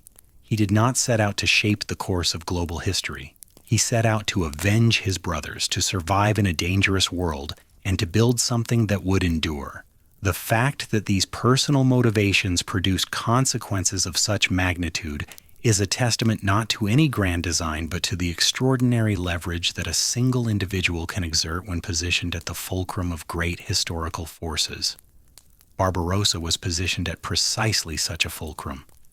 The 16th century Mediterranean was the hinge point of world history, the place where the established powers of the old world met the emerging forces that would create the new one, where the last great Muslim empire confronted the rising Christian states that would dominate the modern era, where the medieval world was giving way to the early modern one in a transition marked by violence, innovation, and the relentless competition of empires. Barbarossa stood at the center of this transition, and the force he exerted upon it, through his victories, his institutions, his strategic vision, and the sheer improbability of his rise from obscurity to dominance, bent the arc of that transition in ways that are still visible 5 centuries later in the political geography of the Mediterranean world. The Maghreb states that Barbarossa helped to bring under Ottoman sovereignty, Algeria, Tunisia, Libya, retained their Ottoman character long after the empire that had created them had disappeared. the cultural, linguistic, and administrative imprint of Ottoman rule persisted in these territories into the modern era, shaping their political development, their social structures, and their relationships with both Europe and the broader Muslim world. The cities that Barbarossa had fortified, the harbors he had built, the administrative frameworks he had established, these physical and institutional legacies outlasted the man who created them by centuries, and they continued to shape the lives of millions of people who had no knowledge of the corsair from Lesbos, whose decisions had set their world on its particular course. In the coastal communities of southern Europe, Barbarossa's legacy took a different form, not institutional but memorial, not administrative but emotional. The terror that his raids had inspired did not fade with his death. It crystallized into cultural memory, hardening into folk traditions, place names, and architectural features that preserved the experience of Ottoman naval predation long after the threat itself had passed. The watchtowers that still dot the coastlines of southern Italy, Sicily, Sardinia, and the Balearic Islands, stone sentinels standing on headlands and hilltops, their windows facing seaward, are the most visible physical legacy of the era of Barbarossa, built by communities that lived under the constant threat of corsair attack and that invested their limited resources in the only defense available to them, early warning. These towers speak across the centuries with an eloquence that no written account can match. They are the architecture of fear, structures designed not to celebrate power but to survive it. Not to project strength, but to absorb the shock of someone else's strength. Each tower represents a community's assessment of its own vulnerability, a calculation made in stone about the probability and consequences of an Ottoman raid. The towers closest to the sea are the oldest and most numerous, built in the decades of Barbarossa's greatest activity, when the possibility of attack was not a theoretical concern but an annual reality. Further inland, the towers thin out, marking the limit of corsair penetration and the boundary between the lived experience of maritime terror and the second-hand knowledge of it. That these communities continued to maintain their towers long after the Ottoman naval threat had receded, repairing them, staffing them, scanning the horizon from their parapets with a vigilance that had become habit rather than necessity, tells us something about the depth of the psychological wound that Barbarossa's campaigns had inflicted. Fear, once embedded deeply enough in a community's collective experience, becomes self-perpetuating. It outlives the threat that created it, persisting as architecture, as ritual, as the inherited caution of generations who learned from their parents and grandparents that the sea was not merely a source of livelihood, but a corridor through which destruction could arrive without warning. Barbarossa did not merely raid these coastlines.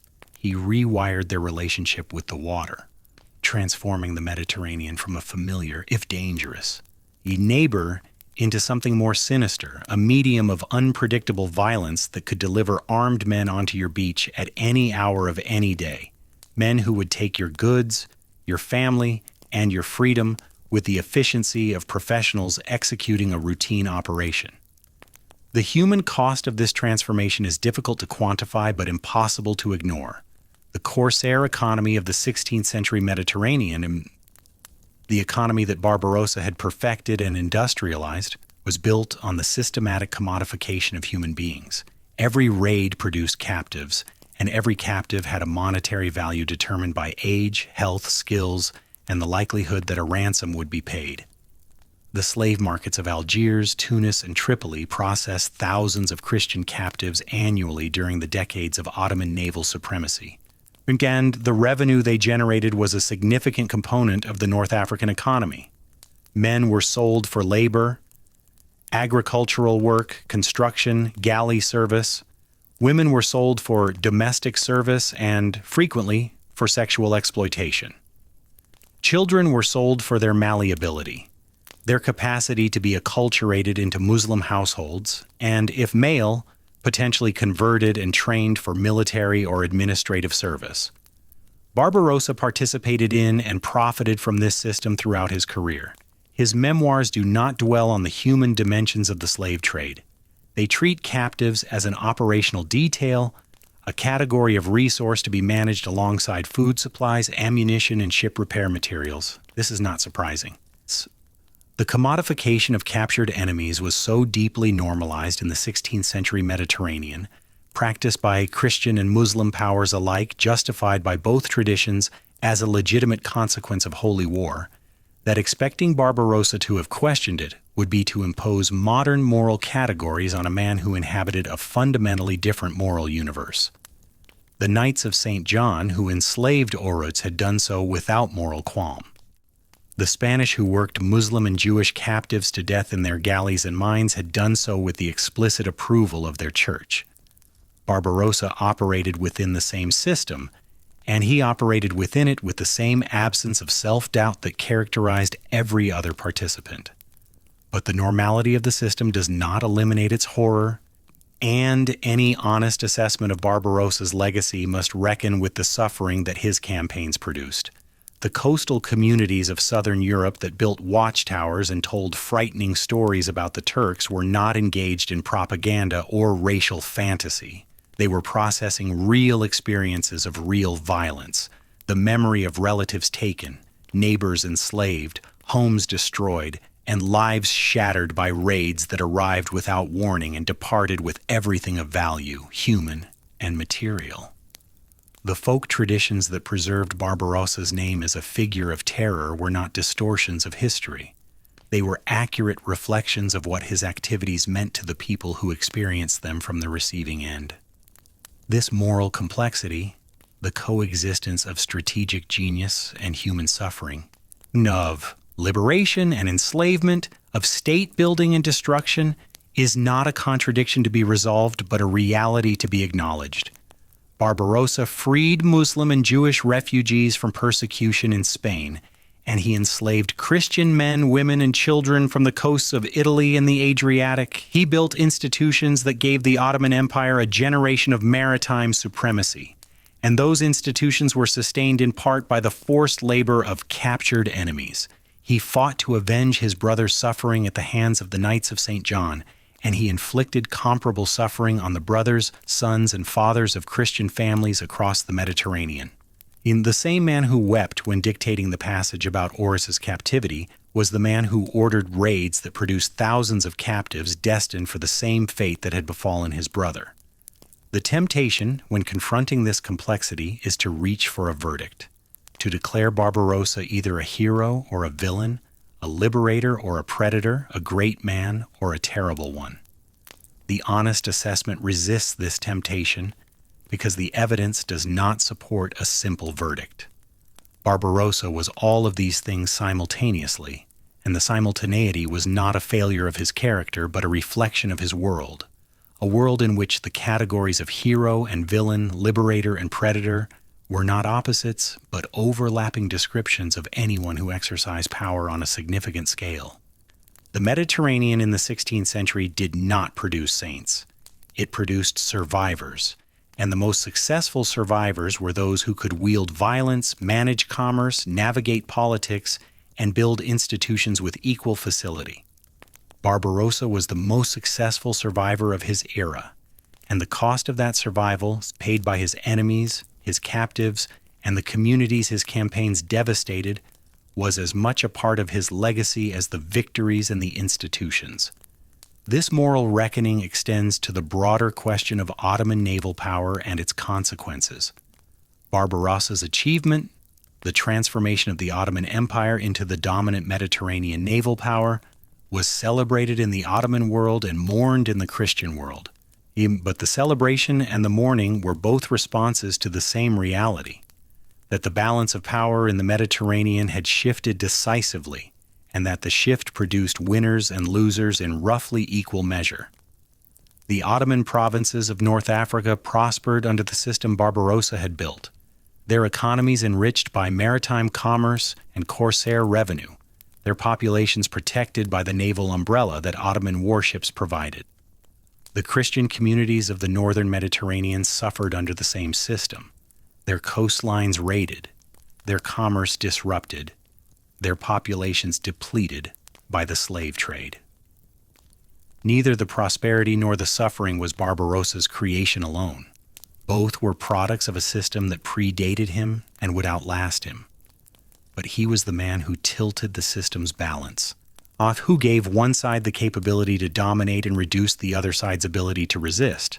And in doing so, he became the focal point for both the gratitude of the beneficiaries and the resentment of the victims.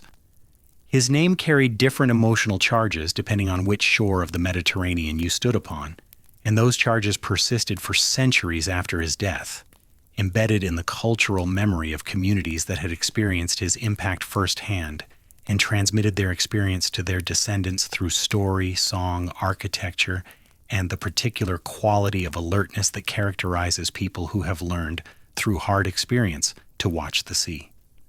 The question of how to assess a figure like Barbarossa, how to hold genius and cruelty, liberation and enslavement, construction and destruction in a single frame of understanding is not unique to his story.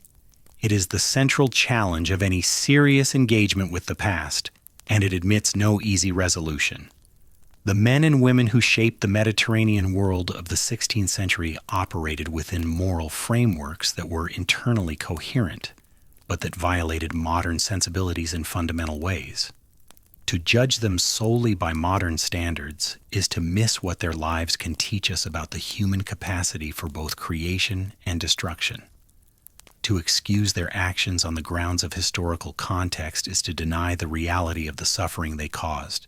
The honest path runs between these extremes, acknowledging the context without endorsing it, recognizing the achievement without sanitizing it, and understanding the person as a product of forces that they shaped but did not create. Barbarossa shaped those forces more decisively than any other individual of his era, and the shape he gave them was, in the most literal sense, the shape of the Mediterranean world for the next century. The sea lanes he secured remained Ottoman corridors. The cities he fortified remained Ottoman strongholds. The naval infrastructure he built remained the backbone of Ottoman maritime power. The strategic concept he introduced, that the empire's security depended on controlling the sea as well as the land, remained the governing principle of Ottoman defense policy. These were tangible, durable contributions to the political and military architecture of the Mediterranean, and they outlasted not merely Barbarossa himself but the empire he served, in persisting in modified forms through the colonial era and into the modern period. The intangible contributions were equally significant, though harder to measure. Barbarossa had demonstrated that the Mediterranean was not a natural monopoly of any single civilization. That control of the sea was a function of will, investment, and strategic intelligence rather than cultural destiny or geographic inheritance. This demonstration challenged the assumptions of both the Christian and the Muslim worlds, forcing each to reconsider beliefs about naval power that had been accepted as self-evident for centuries. The Christian assumption that European peoples were natural sailors and natural naval powers, while Muslim peoples were natural landsmen, was undermined by Barbarossa's career so thoroughly that it could never be fully restored. The Muslim assumption that naval warfare was a secondary concern, subordinate to the land campaigns that had always been the primary expression of military power, was similarly challenged by Barbarossa's demonstration that control of the sea could determine the outcome of conflicts on land. These conceptual shifts, changes in how entire civilizations thought about the relationship between power and the sea, were Barbarossa's most profound legacy, more consequential in the long run than any individual victory or institutional reform. They contributed to a broader transformation in Mediterranean strategic culture that unfolded over the following centuries, as both Christian and Muslim states invested increasingly in naval capabilities, developed increasingly sophisticated maritime strategies, and recognized increasingly that the Mediterranean was a unified strategic space rather than a collection of separate coastal theaters. This transformation was not Barbarossa's creation alone. It was driven by economic, technological, and political forces that no single individual could control. But Barbarossa was its catalyst, the man whose achievements forced the transformation into being, and the speed and comprehensiveness of his impact accelerated a process that might otherwise have taken generations longer. The strategic principles that underlay Barbarossa's achievements retained their relevance long after the specific circumstances that had produced them had changed beyond recognition. The integration of naval operations with diplomatic strategy, which Barbarossa had practiced instinctively and which reached its fullest expression in the Franco-Ottoman alliance, became a standard feature of European great power politics in the 17th and 18th centuries. The use of corsair warfare as a tool of strategic disruption, targeting an enemy's commerce and coastal infrastructure to create economic pressure and psychological terror, was adopted and refined by European powers, most notably England, whose privateering campaigns against Spanish shipping in the late 16th century bore a striking resemblance to the methods Barbarossa had perfected decades earlier. The recognition that naval power depended on institutional infrastructure, shipyards, supply chains, training programs, intelligence networks, rather than on individual ships or individual battles, which Barbarossa had grasped and acted upon during his reconstruction of the Ottoman fleet, became the foundational principle of modern naval administration. These parallels are not coincidences. They reflect the enduring validity of the strategic insights that Barbarossa had developed through decades of practical experience on the Mediterranean. The problems he had solved, how to build a fleet from limited resources, how to maintain that fleet's effectiveness over time, how to integrate naval operations with broader strategic objectives, how to exploit the weaknesses of coalition forces, how to project power across a large body of water against multiple hostile powers, were problems that every subsequent naval power would face. And the solutions he had developed remained relevant because the underlying dynamics of maritime warfare remained fundamentally unchanged. The technology changed.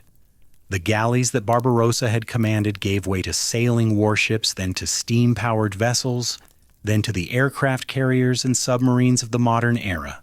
The weapons changed.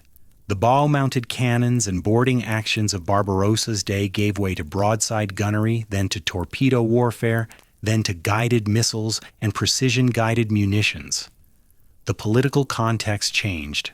The Ottoman Empire that Barbarossa had served dissolved in the early 20th century, and the Mediterranean that he had dominated became a theater of competition between new powers, Britain, France, Italy, and eventually the United States, whose strategic interests and capabilities bore little resemblance to those of the 16th century combatants.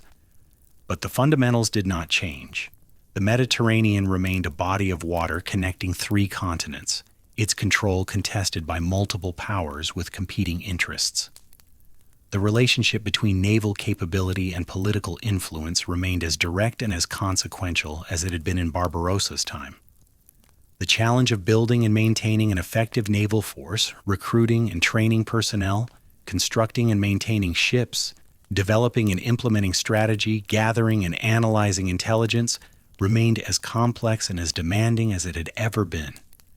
And the qualities that distinguish great naval commanders from merely competent ones, strategic vision, like tactical flexibility, psychological insight, institutional awareness, and the willingness to act decisively under conditions of extreme uncertainty, remained as rare and as valuable as they had been when Barbarossa had displayed them at Preveza.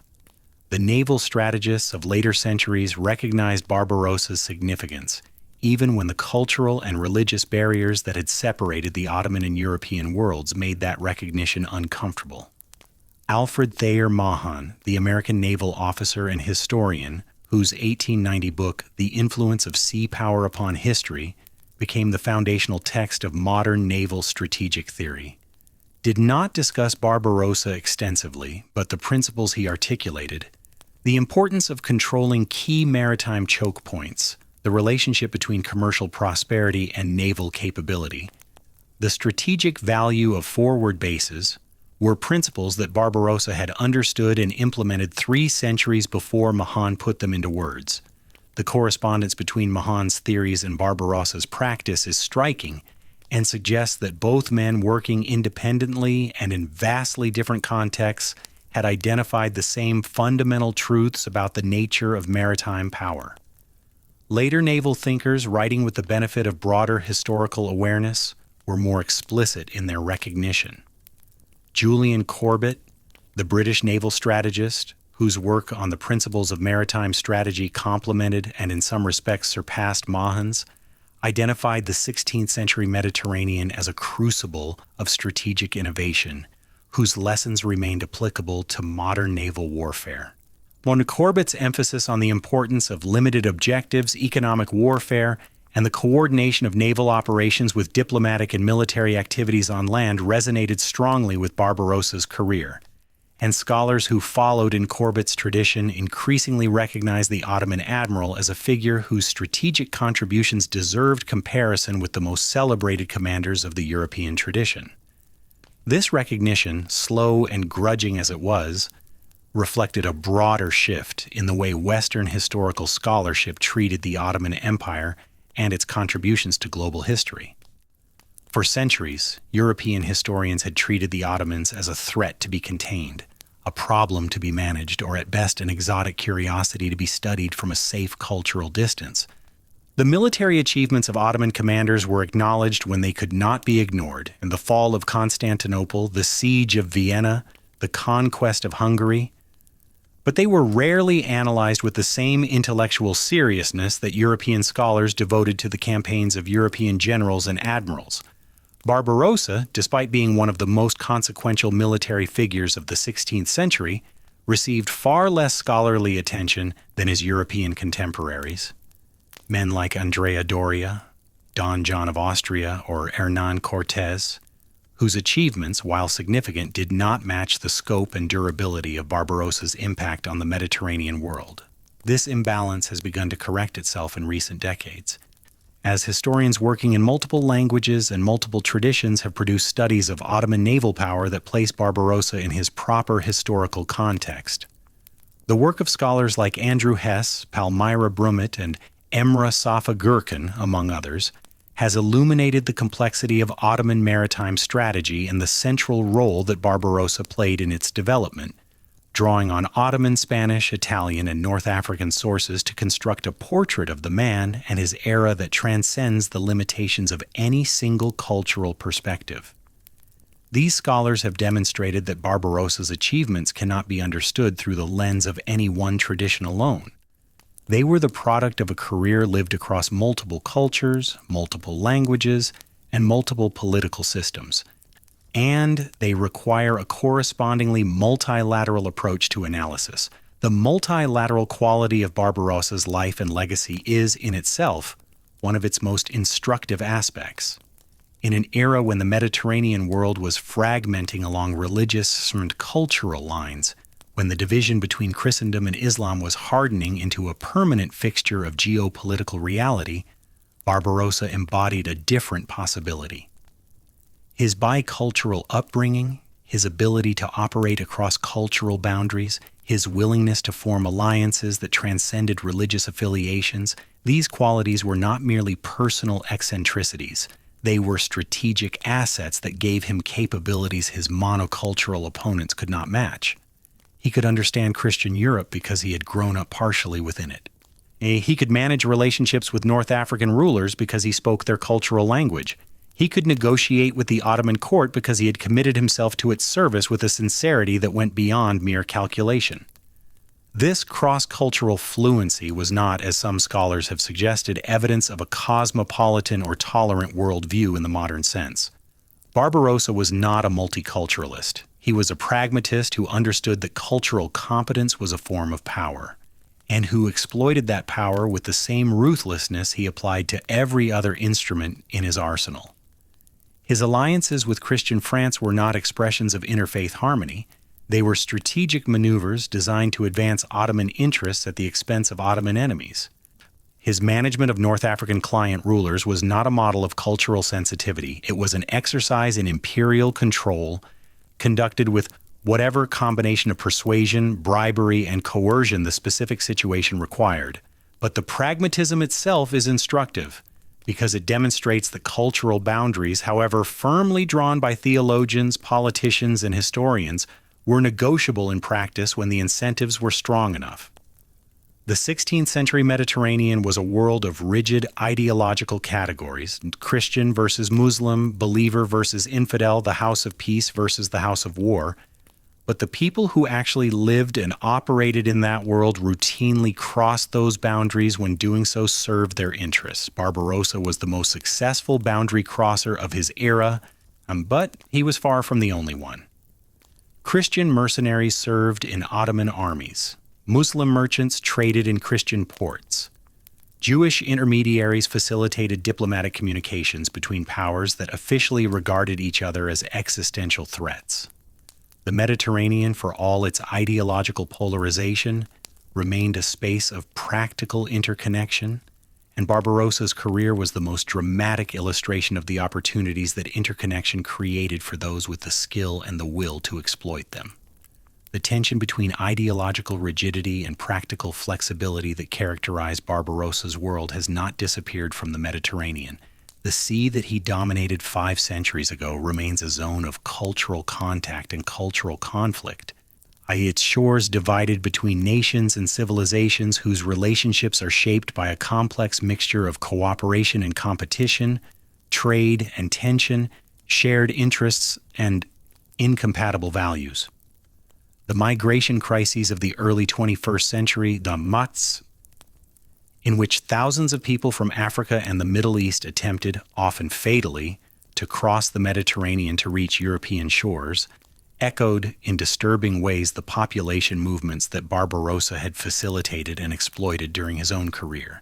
The corsair who had ferried refugees from Spain to North Africa and who had raided European coastlines for captives to be sold in North African markets would have recognized the basic dynamics of a sea that remained centuries after his death. A boundary between worlds the people crossed in hope and in desperation, often at the cost of their lives. The geopolitical significance of the Mediterranean itself, the quality that had made it worth fighting over in Barbarossa's time, persisted into the modern era with remarkable tenacity. The sea that the Romans had called Mare Nostrum, and that the Ottomans had treated as an extension of their imperial territory, remained, in the 20th and 21st centuries, one of the most strategically important bodies of water on the planet. The Suez Canal, opened in 1869, restored the Mediterranean's ancient function as a highway connecting Europe and Asia, and the oil wealth of the Middle East gave the sea lanes that Barbarossa had contested a new economic significance that rivaled anything they had possessed in the age of the spice trade. NATO's southern flank ran through the Mediterranean. The Soviet Union's naval strategy for the region was built around the challenge of projecting power through the same choke points, the Strait of Gibraltar, the Strait of Messina, the Dardanelles, that Barbarossa had identified as the keys to Mediterranean control 4 centuries earlier. The continuity is not mere coincidence. It reflects the enduring power of geography, the fact that the Mediterranean's physical characteristics, which determined its strategic significance in Barbarossa's time, have not changed, and that the human activities that depend on those characteristics, is commerce, military transit, cultural exchange, population movement, have not ceased. The specifics have changed beyond recognition. The galleys are gone, replaced by container ships and aircraft carriers. The corsairs are gone. They are replaced by coast guards and naval task forces. The religious wars are gone, replaced by a complex web of secular geopolitical competition that would have been incomprehensible to anyone in the 16th century. But the fundamental reality that the Mediterranean is a strategic space whose control confers advantages on whoever possesses it remains as true today as it was when Barbarossa stood on the stern castle of his flagship at Preveza and watched the largest armada in Christendom arrange itself for its destruction. It is this quality of timelessness, the way Barbarossa's career illuminates not merely a specific historical period, but the enduring dynamics of maritime power and human ambition, that gives his story its lasting resonance. He was a man of his time. He is shaped by the specific circumstances of the 16th century Mediterranean, motivated by the specific grievances and ambitions that his life had produced, operating within a specific moral and political framework that was in many respects alien to modern sensibilities. But the challenges he faced, how to build power from nothing, how to turn disadvantage into advantage, how to construct institutions that outlast their creator, how to navigate the treacherous intersection of military force and political purpose, are challenges that recur across centuries and civilizations, and his responses to those challenges remain instructive because they were so effective and so comprehensively conceived. The boy who learned to shape clay on his father's pottery wheel carried the lessons of that early education into everything he subsequently did. The potter's art is at its most fundamental the art of transformation, of taking raw, formless material and shaping it through skill and patience and the application of heat into something useful, beautiful, and durable. Barbarossa applied this art to every domain he entered. He took the raw material of corsair crews and shaped them into a disciplined fighting force. He took the raw material of captured cities and shaped them into strategic strongholds. He took the raw material of the Ottoman Empire's untapped naval potential and shaped it into the most powerful fleet in the known world. And he took the raw material of his own grief, the loss of 3 brothers to the violence of the Mediterranean, and shaped it into a career that transformed the world those brothers had died in. The transformation was never complete because transformation never is. The fleet he built was mortal, as all human creations are. The institutions he established were subject to the same forces of entropy and decay that dissolve every institution eventually. The strategic position he created was eroded over decades and centuries by the competitive pressures that erode every position of dominance, but the principles that underlay his achievements, the strategic insights, the institutional innovations, the understanding of the relationship between power and the sea, retained their validity long after the specific expressions of those principles had been superseded by new technologies and new circumstances. They were the enduring product of a life spent in intimate, daily, relentless engagement with the problem of how to master the sea, and they constituted a contribution to human understanding that transcended the boundaries of any single culture, any single era, or any single faith. The Mediterranean remembers none of this. The sea that Barbarossa dominated is the same sea it was before he was born, and the same sea it will be long after the last person who knows his name has died. Its waves follow the same patterns, driven by the same winds, shaped by the same coastlines, in reflecting the same indifferent light that has illuminated its surface since before human beings first pushed a boat from shore and discovered that the world extended beyond the horizon. The sea does not care about empires or admirals, about battles won or lost, about the ambitions and griefs that drive men to venture upon its surface and sometimes to die there. It simply exists, as it has always existed, in a state of perpetual, beautiful, terrifying indifference to everything that happens upon it. But on the European shore of the Bosphorus, where the strait narrows and the currents run swift between 2 continents, there stands a tomb. It is an octagonal structure of pale stone, topped with a dome in the Ottoman style, and it faces the water with the quiet permanence of something that was built to last. Inside the tomb lies what remains of a man who was born Khizr, son of Yaqub, on the island of Lesbos, and who died Hayreddin Barbarossa, Capudan Pasha of the Ottoman Empire, in the city of Constantinople. Between those 2 identities, between the potter's son and the Grand Admiral, between the island and the imperial capital, between the boy who watched the Aegean from a hilltop and the old man who watched the Bosphorus from a palace window, stretches a life that encompassed more transformation, more consequence, and more sheer improbability than almost any other in the recorded history of the Mediterranean world. The tomb endures, the name endures, the lessons endure for those willing to learn them. And the sea, his sea, the sea that gave him everything and that he, in return, mastered more completely than any other man of his age, rolls on. The tomb faces southeast toward the Sea of Marmara, and beyond it, the Aegean from which Barbarossa came. This orientation was not accidental. Ottoman funerary architecture was governed by Islamic convention. the body laid on its right side facing Mecca. But the tomb's builders, working under Suleiman's direction, chose a site and an approach that ensured the structure's public face gazed upon the water. The choice was a statement about the man inside, that whatever obligations his faith imposed upon his body, his life's meaning was inseparable from the sea, and that the sea should be the first thing a visitor encountered when approaching his resting place. The structure itself was modest by imperial standards. Suleiman, who commissioned some of the most magnificent architectural works in Ottoman history, the Suleymaniye Mosque, designed by the genius architect Sinan, was under construction at the time of Barbarossa's death, chose restraint for his admiral's tomb. The octagonal form was traditional, the stonework dignified but unadorned, the interior decorated with Iznik tiles in the characteristic blue and white that evoked both the sea and the classical Ottoman aesthetic. There was no towering minaret, no vast courtyard, no elaborate garden. The tomb was built to human scale, a place where a sailor could stand and pay respects without being overwhelmed by architectural grandeur. It was in this sense appropriate for a man who had spent his life in the confined spaces of ships rather than the vast halls of palaces, a man for whom the meaningful dimensions of the world were measured in fathoms and cable lengths, rather than in the soaring vertical ambitions of imperial architecture. The simplicity was also strategic. A modest tomb on a prominent waterfront site commanded attention through its position rather than its ornamentation, and its position was extraordinary.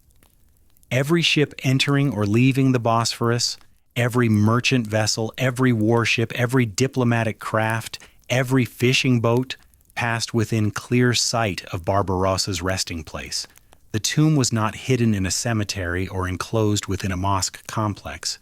It stood in the open, visible from the water, a permanent marker on the maritime landscape that every sailor navigated. In a culture where the passage of ships was the pulse of the empire's commercial and military life, this placement ensured that Barbarossa's presence was woven into the daily rhythm of the city he had served, not as a memory to be sought out, but as a fact to be encountered, unavoidably in the course of ordinary business. The ritual of lowering flags evolved organically in the years immediately following the burial. No imperial decree established the practice. It emerged from the crews themselves, from the men who had served under Barbarossa's command, who had been trained in his shipyards, who had fought in his fleet, and who understood with the wordless certainty of people bound by shared experience, that the man in the tomb by the water deserved acknowledgement from those who followed him onto the sea. The first ships to lower their flags were warships commanded by officers who had known Barbarossa personally. Men like Piale Pasha and Salih Reis, veterans of Preveza, and the subsequent campaigns who carried the admiral's methods in their muscle memory and his voice in their ears. Their gesture was personal, an expression of grief and respect for a commander who had been to many of them more than a superior officer. He had been a teacher, a model, and in some cases a surrogate father, the man who had shown them what was possible and who had demanded from them a standard of performance that they spent the rest of their careers trying to meet. But personal gestures, when repeated often enough in public view, acquire institutional weight. The younger officers who sailed with the veterans watched them lower their flags and understood that this was something one did, a practice that belonged to the culture of the Ottoman Navy as naturally as the call to prayer or the protocol for entering harbor. They adopted the practice without being instructed to do so, and when they in turn became senior officers commanding their own ships, they passed it along to the next generation of sailors, who passed it along to the next. Within a decade of Barbarossa's death, the flag lowering had become a tradition. Within a generation, it was a custom. Within a century, it was so deeply embedded in Ottoman naval practice that no one could remember a time when it had not been done. And the suggestion that it might be discontinued would have struck any Ottoman sailor as not merely inappropriate but incomprehensible, like suggesting that the sea itself might be relocated. The persistence of this ritual through the centuries of Ottoman decline is itself a story worth pausing over. The empire that Barbarossa had served changed profoundly in the centuries after his death. The naval supremacy he had established eroded. The territorial possessions he had secured were lost one by one to European colonial powers and nationalist movements. The institutional structures he had built were reformed, reorganized, and eventually dismantled as the empire struggled to adapt to a world that was changing faster than its institutions could accommodate. By the 19th century, the Ottoman navy was a shadow of the force Barbarossa had created, outgunned, outmaneuvered, and increasingly irrelevant in a Mediterranean dominated by the industrial navies of Britain, France, and Russia. The proud tradition of Ottoman maritime power that Barbarossa had inaugurated had become, in the harsh light of modern geopolitical reality, a memory rather than a capability. Yet the flag still came down when ships passed the tomb. There is something irreducible about this fact, something that resists easy explanation and that tells us more about the nature of human institutions than any amount of strategic analysis. The ritual persisted not because it served a practical purpose. It served no practical purpose at all. Lowering a flag for a man dead 2 centuries did not make the ship faster, the crew more competent, or the guns more accurate. It did not deter enemies or impress allies. It consumed a small amount of time and effort that could, by any rational calculation, have been better spent on operational tasks. The ritual persisted because it met a need that was deeper than practical, a need for continuity, for connection to something larger than the present moment, for the assurance that the institution to which these men had dedicated their lives was rooted in a history that gave it meaning beyond the mechanics of its daily operations. Sailors, more than most people, understand the need for such connections. The sea is, by its nature, a domain of discontinuity, a place where the landmarks that anchor terrestrial life are absent, where the familiar features of the landscape are replaced by an expanse of undifferentiated water that offers no purchase for memory or identity. Men who spend their lives on the sea must construct their own continuities, their own anchors to the human world, and the rituals that connect them to their professional ancestors serve this function with a power that no rational argument can replicate. When an Ottoman sailor lowered his flag for Barbarossa, he was not merely honoring a historical figure, he was affirming his own identity as a member of a tradition that extended backward through time to a man who had mastered the sea and forward through time to a future where other men would honor the same tradition. The gesture connected past, present, and future into a single unbroken chain, and the chain was what gave meaning to the individual links. The transition from Ottoman Empire to Turkish Republic in the early 20th century tested this chain severely. The republic that Mustafa Kemal Ataturk founded in 1923 was, by design, a revolutionary break with the Ottoman past, a secular nationalist state that defined itself against the imperial, religious, and multicultural traditions of the empire it replaced. Ottoman symbols were discarded. Ottoman institutions were reformed beyond recognition. Ottoman history was reinterpreted through the lens of Turkish nationalism, and the continuity between the old order and the new was minimized in favor of a narrative of radical transformation. The fez was banned, the caliphate was abolished, the Arabic script was replaced by the Latin alphabet. The very language of the state was purged of its Ottoman vocabulary and reconstructed on a nationalist foundation, yet Barbarossa survived the revolution, not merely survived, thrived. The same nationalist movement that rejected so much of the Ottoman legacy claimed Barbarossa as its own, not as an Ottoman figure, but as a Turkish one.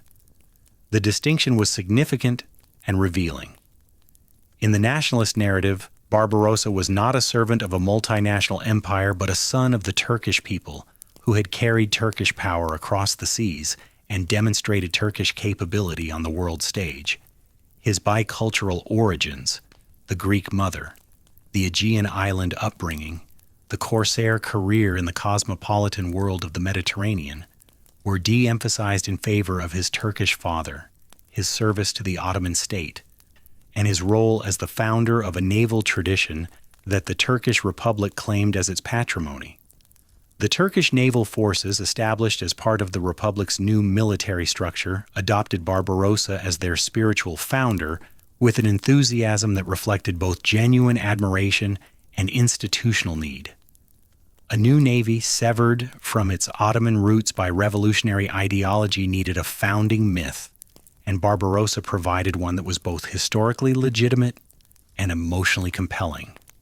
Here was a man who had built a navy from nothing, who had defeated overwhelming odds, who had transformed his nation into a maritime power, a story that resonated powerfully with a young republic that was itself attempting to build modern armed forces from the wreckage of imperial collapse. The details of Barbarossa's story, the motivum, the humble origins, the family tragedy, the rise through merit rather than birth, aligned perfectly with the Republican values of equality, meritocracy, and national self-determination that Ataturk promoted as the foundations of the new Turkish identity. The flag-lowering tradition was preserved, though the flags that were lowered now bore the red and white of the Turkish Republic rather than the crescent and star of the Ottoman dynasty. The continuity of the gesture across this fundamental political transformation is remarkable. The men who lowered Republican flags for an Ottoman admiral were performing an act that simultaneously honored the past and served the present, connecting a modern institution to its historical roots while affirming the Republican values that those roots, reinterpreted through a nationalist lens, were held to embody. The ritual had acquired yet another layer of meaning, adding to the personal grief of the original participants and the institutional identity of their successors a new dimension of national symbolism that gave the gesture a significance extending far beyond the naval profession. The statue that was erected near the tomb in the mid-20th century, a massive bronze figure of Barbarossa gazing seaward, added a visual dimension to a legacy that had previously been expressed primarily through ritual and text.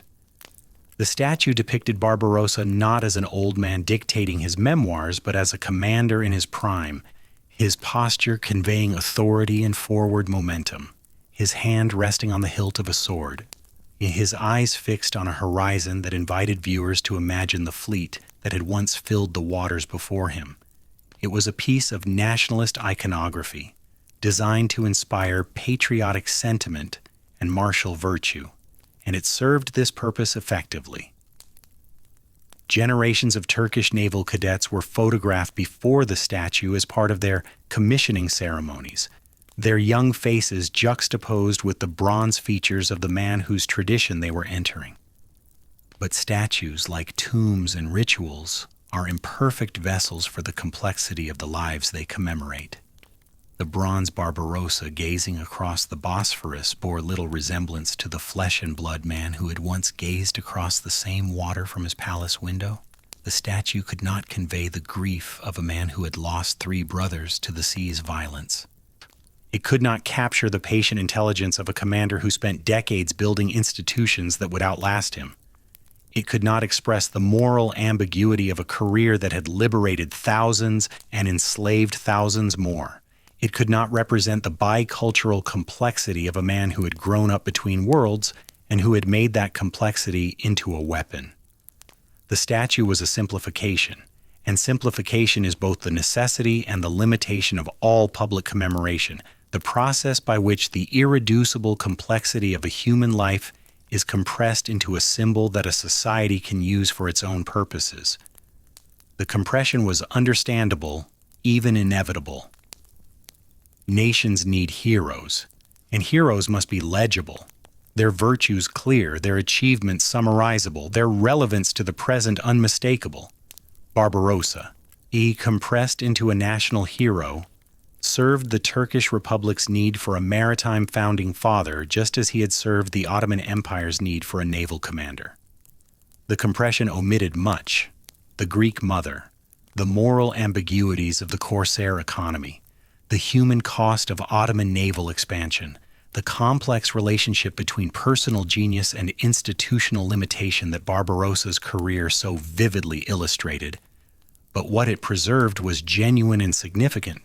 The story of a man who had risen from nothing, mastered the most demanding domain of human activity, and given his people a capability they had never possessed. The story, in its compressed and uncompressed forms, continued to resonate because the conditions that had made it possible, the Mediterranean as a contested strategic space.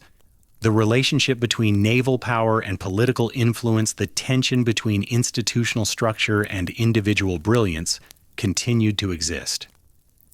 Each generation of Turkish naval officers who studied Barbarossa's campaigns at the Naval Academy encountered a man who had solved problems that they recognized as versions of their own. How do you build a capable naval force with limited resources? How do you maintain that force's effectiveness over time? How do you integrate naval operations with broader national strategy? How do you develop leaders who can exercise independent judgment within an institutional framework? These were Barbarossa's questions, and they were also the questions that every modern navy in every country grappled with as a matter of daily institutional life. Well, did the answers that Barbarossa had provided invest in infrastructure before individual ships, prioritize training and crew quality over numerical strength, cultivate intelligence networks that provide strategic awareness, maintain operational tempo to keep the fleet sharp and the enemy reactive, develop subordinate commanders who can operate independently within a shared strategic framework, were answers that remained valid not because they were universal truths, but because the domain in which they applied, the sea, imposed constraints and demanded capabilities that had not fundamentally changed since the first warship put to sea in the ancient world. The technologies evolved beyond anything Barbarossa could have imagined. But the principles of maritime warfare that he had discovered through decades of practice retained their validity because they were rooted in the nature of the sea itself rather than in the specific technologies used to operate upon it.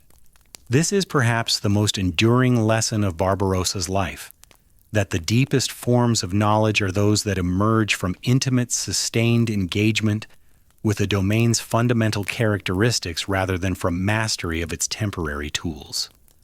Barbarossa did not become the greatest admiral in Mediterranean history because he had the best ships or the most advanced weapons. He became the greatest admiral because he understood the sea, its moods, its patterns, its possibilities, its constraints, at a level that transcended the specific vessels he commanded and the specific opponents he faced.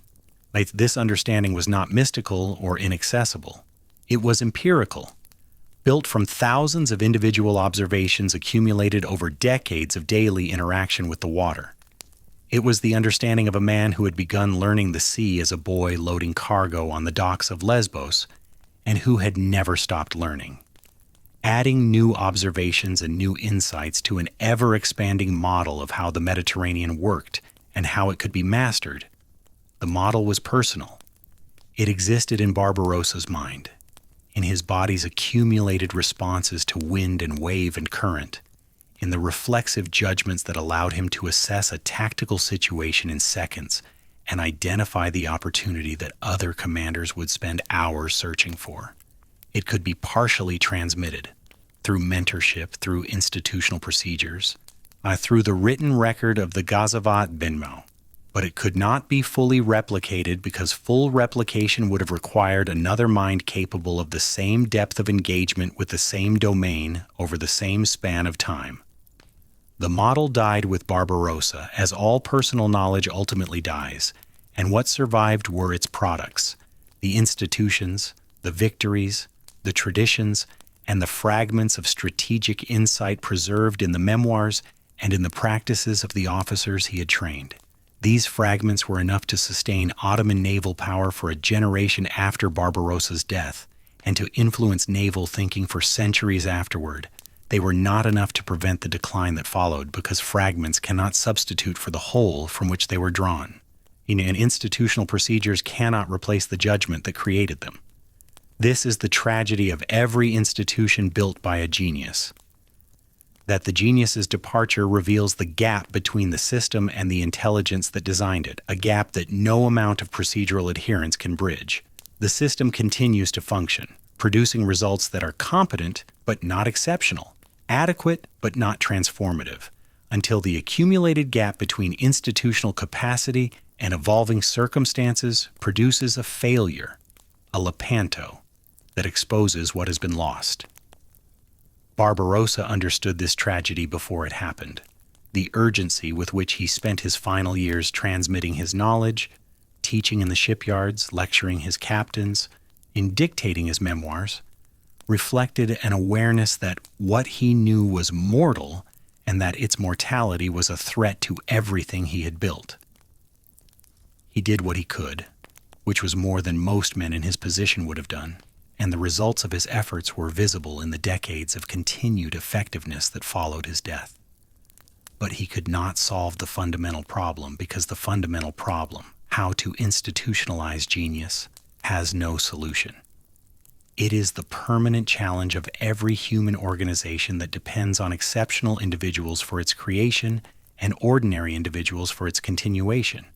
And it is a challenge that remains as urgent and as unresolved today as it was in the 16th century. The waves of the Bosphorus do not know this. Or they do not know that the tomb they wash against was built for a man who tried, with the same determination he brought to every other challenge of his extraordinary life, to make his knowledge outlast his body. They do not know that the effort partially succeeded and partially failed, as all such efforts do, and that the partial success was enough to shape the history of the Mediterranean for centuries.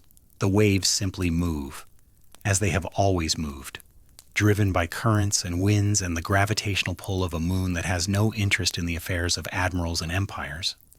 But there is a quality of light on the Bosphorus in the late afternoon, a particular slant of golden illumination that comes when the sun drops behind the minarets of the European shore and sends its last rays skipping across the surface of the strait, that transforms the water into something that seems, if only for a moment, to contain more than physics can explain. The light catches the ripples and turns them into a field of moving gold, and the hulls of the ships anchored along the shore glow with a warmth that seems to come from within rather than without, and the tomb on the waterfront absorbs the light and holds it, its pale stones turning the color of old parchment, the color of a chart that has been consulted so many times that the ink has faded and the paper has taken on the patina of use. In that light, for those few minutes, the boundary between past and present thins to something almost permeable, and it is possible to imagine, not as fantasy but as a kind of historical empathy, a reaching across centuries, what it might have been like to stand where Barbarossa stood, to see what he saw, to feel the weight of a life that had encompassed so much transformation and so much loss and so much achievement settling into the stillness of a final evening. He would have seen the ships, not his ship. Those were long gone, their timbers rotted, their iron fittings dissolved by the salt that corrodes everything the sea touches, but ships nonetheless, because the Bosphorus has never been empty of ships and never will be. And the sight of vessels moving on water was for Barbarossa as natural and as necessary as breathing. He would have watched them with the automatic assessment of a man who had spent his life evaluating vessels, noting their lines, their trim, their course, the way they sat in the water, and responded to the current. Old habits do not die with the body. They persist as long as consciousness persists, and Barbarossa's consciousness, in those final months, was oriented toward the water as surely as a compass needle orients toward north. He would have thought of his brothers. The memoirs tell us this, though they tell it in the restrained language of a man who had spent a lifetime converting private emotion into public action. Oruch, the bold one, the one who had led the way from merchants to corsairs, whose captivity had transformed grief into purpose and purpose into power. Eshek, the eldest, who had fought alongside Oruch at Tlemcen and died beside him, the two brothers falling together in the Algerian dust. Ilyas, the youngest, killed by the Knights of St. John in an engagement so minor that history did not bother to record its details, his death a footnote in the chronicles of an order that produced footnotes by the thousand. 3 brothers, dead by violence, their lives consumed by the same sea that had carried Khizr to his improbable destiny. The survivor's guilt, if that is what it was, if that modern category can be applied to a man of the 16th century without distortion, would have been inseparable from the survivor's purpose. Everything Barbarossa built, from the corsair fleet of his early years to the imperial navy of his maturity, was built on the foundation of his brothers' deaths. Their loss was the fuel that powered his transformation, and the transformation was the monument he raised to their memory. More enduring than any tomb, more eloquent than any epitaph, he would have thought of the sea. Not as an abstraction, but as a presence, immediate and specific, its sounds and smells and textures as familiar as his own heartbeat. The particular way the Bosphorus current eddied around the pylons of the waterfront, creating small whirlpools that spun for a moment and then dissolved. The smell of salt water mixed with the tar and timber smells of the nearby shipyards, a combination so deeply associated with his life's work that it must have carried the same emotional weight as the smell of a childhood home. The sound of water against stone, endlessly repeated, endlessly varied. The sea's own form of language, a language Barbarossa had spent his entire life learning to read. The light would have faded, as it always fades, and the golden glow would have been replaced by the blue-gray twilight that settles over the Bosphorus on autumn evenings, turning the water dark and the sky luminous, inverting the usual relationship between surface and depth so that the heavens seem to lie beneath and the water seems to float above, and the ships moving through this inverted world become dark silhouettes that could belong to any century. To the galleys of the Ottoman fleet, or the steamships of the modern era, or the trading vessels of some future age that has not yet been imagined. In that twilight, the boundaries between eras dissolve, and the Bosphorus becomes what it has always been, a passage between worlds, a narrow thread of water connecting the Black Sea to the Mediterranean, Europe to Asia, the known to the unknown. Barbarossa crossed this passage in both directions countless times during his years in Constantinople, sailing out toward the Mediterranean and the campaigns that awaited him there, returning to the imperial capital with the spoils and the intelligence and the battle-tested crews that were the currency of his relationship with the Sultan. Each crossing was a transition between two versions of himself, the statesman who navigated the court and the commander who navigated the sea. And each return was a small homecoming, the Bosphorus narrowing around his flagship like a channel leading to harbor. The last return from the French expedition in 1544 was also the last time Barbarossa sailed as a commander. After that, the crossings were made by other men in ships he had built but would not command, toward objectives he had identified but would not pursue. The sea went on without him, as it goes on without everyone. But the going on was shaped for decades and centuries by the imprint his hands had left upon it. The imprint is invisible now. The sea does not bear marks. The wake of Barbarossa's flagship, which once cut a white line across the blue surface of the Mediterranean, closed behind the ship and vanished, as all wakes do, leaving no trace that any vessel had passed. The harbors he fortified have been rebuilt, their original stones buried beneath layers of modern construction. The ships he commanded are dust, their components dispersed by the patient chemistry of salt and time into molecules that are now part of the sea itself, dissolved into the water that Barbarossa sailed, absorbed into the body of the element he spent his life mastering. There is a kind of completion in this dissolution, a closing of the circle between the man and the medium of his life's work. The sea took his ships, as it takes all ships. It took his works, as it takes all works. And in taking them, it made them part of itself, incorporating the material evidence of Barbarossa's career into the vast, ancient, indifferent body of water that had been both his instrument and his antagonist, his pathway and his boundary, his medium and his meaning. What the sea cannot take is the story.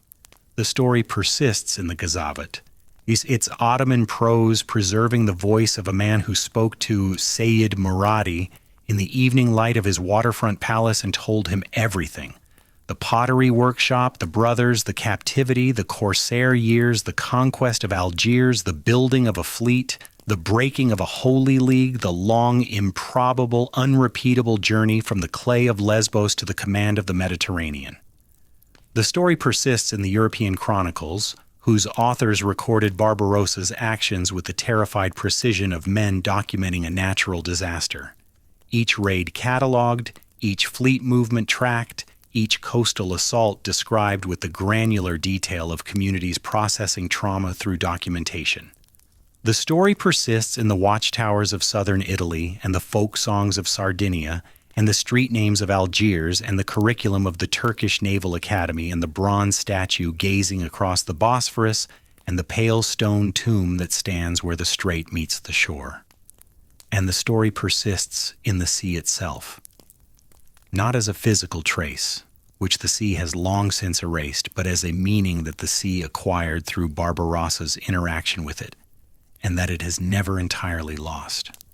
The Mediterranean before Barbarossa was many things: a highway, a boundary, a battlefield, a source of sustenance and wealth and danger.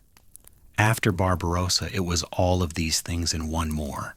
It was the domain that a potter's son had mastered. The arena in which the most improbable career in the history of naval warfare had unfolded, the body of water that had witnessed the transformation of a bereaved merchant into the most feared admiral in the known world. This added meaning does not change the sea's physical properties. It changes nothing that can be measured or quantified, but it changes the way we see the sea when we look at it, adding a layer of human significance to the natural phenomenon. A reminder that these waters, however indifferent they may be to the affairs of those who sail upon them, have been the medium through which extraordinary human lives have been lived, and extraordinary human achievements have been accomplished. When the Turkish warship passes the tomb and lowers its flag, a gesture performed today as it has been performed for nearly 5 centuries, by sailors whose uniforms, weapons, and ships would be unrecognizable to the man they honor, but whose relationship with the sea would not, the gesture carries all of these layers simultaneously. It is a personal tribute to a dead commander. It is an institutional affirmation of professional identity. It is a national expression of maritime heritage. It is an acknowledgement of the debt that the present owes to the past.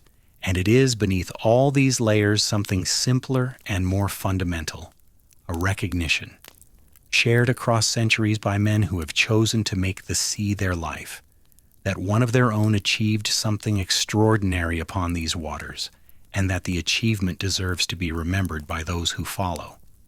The flag rises again.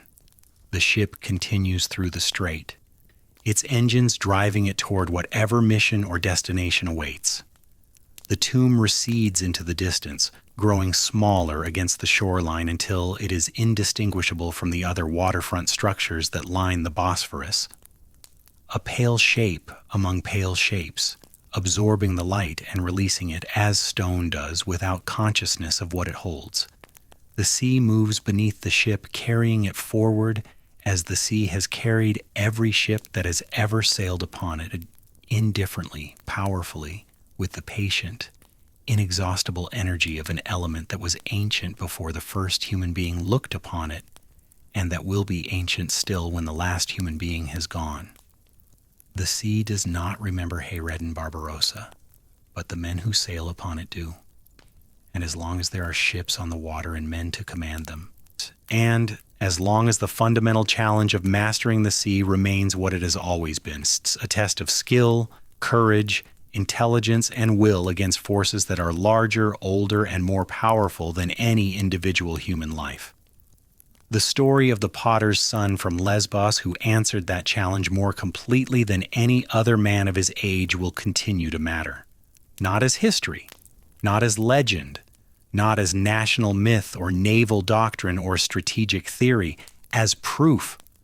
Proof that the distance between what a person is born to and what a person becomes is not fixed by circumstance, by origin, by the expectations of a world that sees a potter's son and imagines only a potter.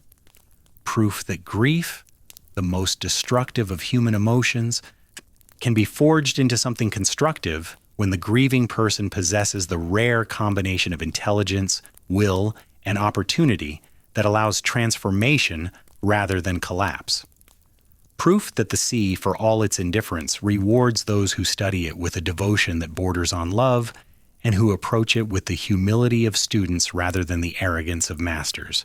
And proof, perhaps the most important proof of all, that one life, lived with sufficient intensity and directed with sufficient intelligence, can bend the arc of history. Not permanently.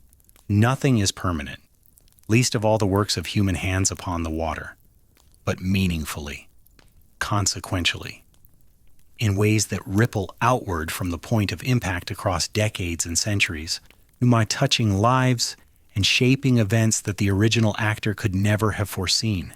The ripples from Barbarossa's life are still moving. They will continue to move for as long as the Mediterranean connects 3 continents, for as long as navies contest the waters between them, for as long as the fundamental truths about power and the sea that Barbarossa discovered through a lifetime of practice remain truths.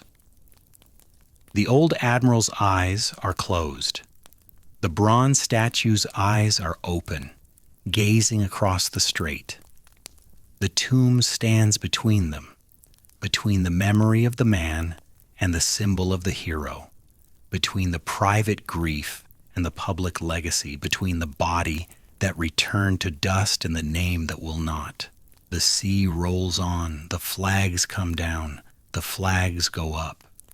The ships pass and pass and pass, in carrying their crews toward horizons that Barbarossa cannot see, but that he, more than any other man of his century, helped to shape.